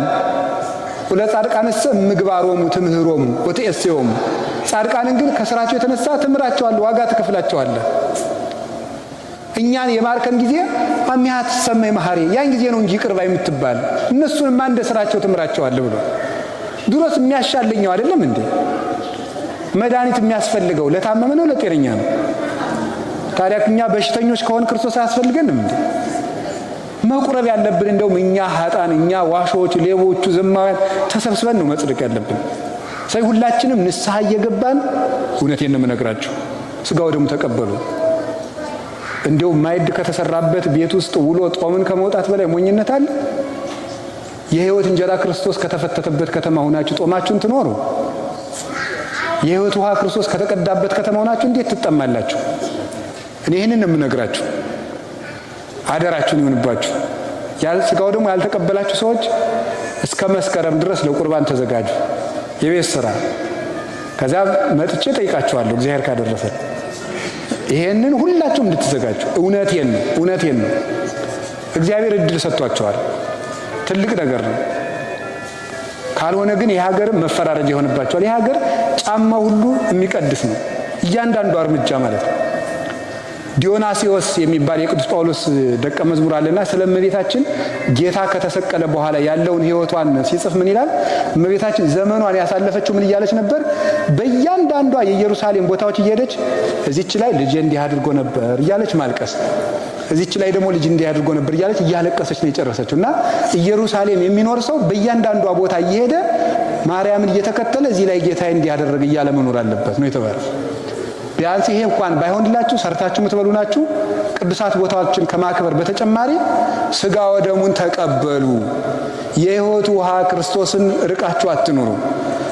ከቃሉ ጋር ናችሁ። የመጨረሻ ውሃ ጥም ይቆርጣል። እስኪ በሉ ውሃ ምን ይቆርጣል? እንግዲህ ተምራችሁ ያላገኛችሁትን ሰላም፣ ገንዘብ ሰብስባችሁ ያላገኛችሁትን ሰላም፣ አግብታችሁም ያላገኛችሁትን ሰላም፣ ነግዳችሁም ያላገኘታችሁትን ሰላም ክርስቶስ ይሰጣችኋል። እሱ እውነተኛ ሰላም ነው። እርሱን ማግኘት አለብን። ሰላም ሰጠን። መጀመሪያ ተገኝቶ ይውላችሁ ለሐዋርያት መጀመሪያ የሰጣቸው ጸጋ ምን እንደሆነ ታውቃላችሁ? የትንሣኤ ዕለት ሰላም። እስቲ ሰላም በሉ በሉ እንጂ። ካህኑ በየሰዓቱ ምንድን ነው ሰላም ምንድን ነው የሚለው? ለኩልክሙ ሰላም ከእናንተ ጋር ምን ይበል ይኑር፣ ምስለ መንፈስከ እንደ ቃል ይደረግልህ። እቺ ነው የምንመረቀው። እቺን ሰላም ሐዋርያት ጌታ ለሐዋርያት የትንሣኤ ዕለት የሰጣቸው ሰላም ነው። እና ወገኖች ሰላምን የሚሰጠን ክርስቶስ ነው። አሁንም ሰላምን የምናመጣት እኛ ነን። በየሰዓቱ እየተነሳ ብዙዎቹ በዚህም በኩል ይመጣሉ ይባላል። አሁን ኢትዮጵያ ከ5 ዓመት በኋላ ያልፍላታል። ኢትዮጵያ ከ3 ዓመት በኋላ ይሄ ሁሉ ድሪቶ ነው። ኢትዮጵያ ሰላም የምታገኘው እኛ ሰላም ስናገኝ ነው። ሰላማችን ደግሞ ማን ነው ወገኖች? በሉ ነው እንግዲህ ጥማችን ወደሚቆርጥልን ወደ ክርስቶስ እንምጣ። ሁላችንም ሕይወታችን እናስተካክል። ከሱ ጋር ኑሩ። ከቤተ ክርስቲያን አትለዩ። ሥጋው ደግሞ ተቀበሉ። መጽሐፍ ቅዱስ አንብቡ። ሞኝ አትሁኑ። ዘመኑ ዝም ብሎ የሚኖርበት አይደለም። እናንተ ካላወቃችሁ የእናንተ ልጆች ነገ ምን ሊሆኑ እንደሚችሉ አስታውሱ። ልጆቻችሁ ነገ በፓጋኒዝም፣ በኤቲዝም፣ በኢስላሚክ ዶክትሪን፣ በፕሮቴስታንቲዝም፣ በሴታኒዝም በዚህ ሁሉ ጥያቄ ተተብትበው ነው የሚያድጉ። ምን እንደምትመልሱላችሁ እንጃላችሁ። አታነቡማ? ምን እንደምትመልሱላቸው እስቲ ነገ ገዝታችሁ በምትሰጧቸው ስልክ ስለ ሰይጣን ይሰበካል። ስለ ሰይጣን ዝሙት አለ እዚያ ውስጥ። ያን ጊዜ እነዚህ ልጆች ማን እንደሚመልሳቸው አታነቡምና አንብቡ።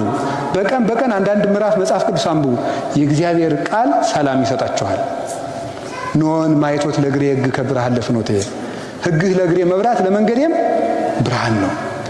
ስለዚህ ጌታችን ኢየሱስ ክርስቶስ የሕይወት ውሃ ነው። የሕይወት ውሃ ስለሆነ ነው ለ12ቱ ደቀ መዛሙርቱ ያንን ሕይወት ሰጣቸው። በዓለም ላይ ሕይወትን ሁሉ አፈሰሱት። ሕይወት የሆነ ኢየሱስ ክርስቶስ በዚህም ሀገር በሀገራችን በኢትዮጵያም በዓለም ላይ የተዘራውን የሞተ እሾህ ሁሉ ይንቀልልን።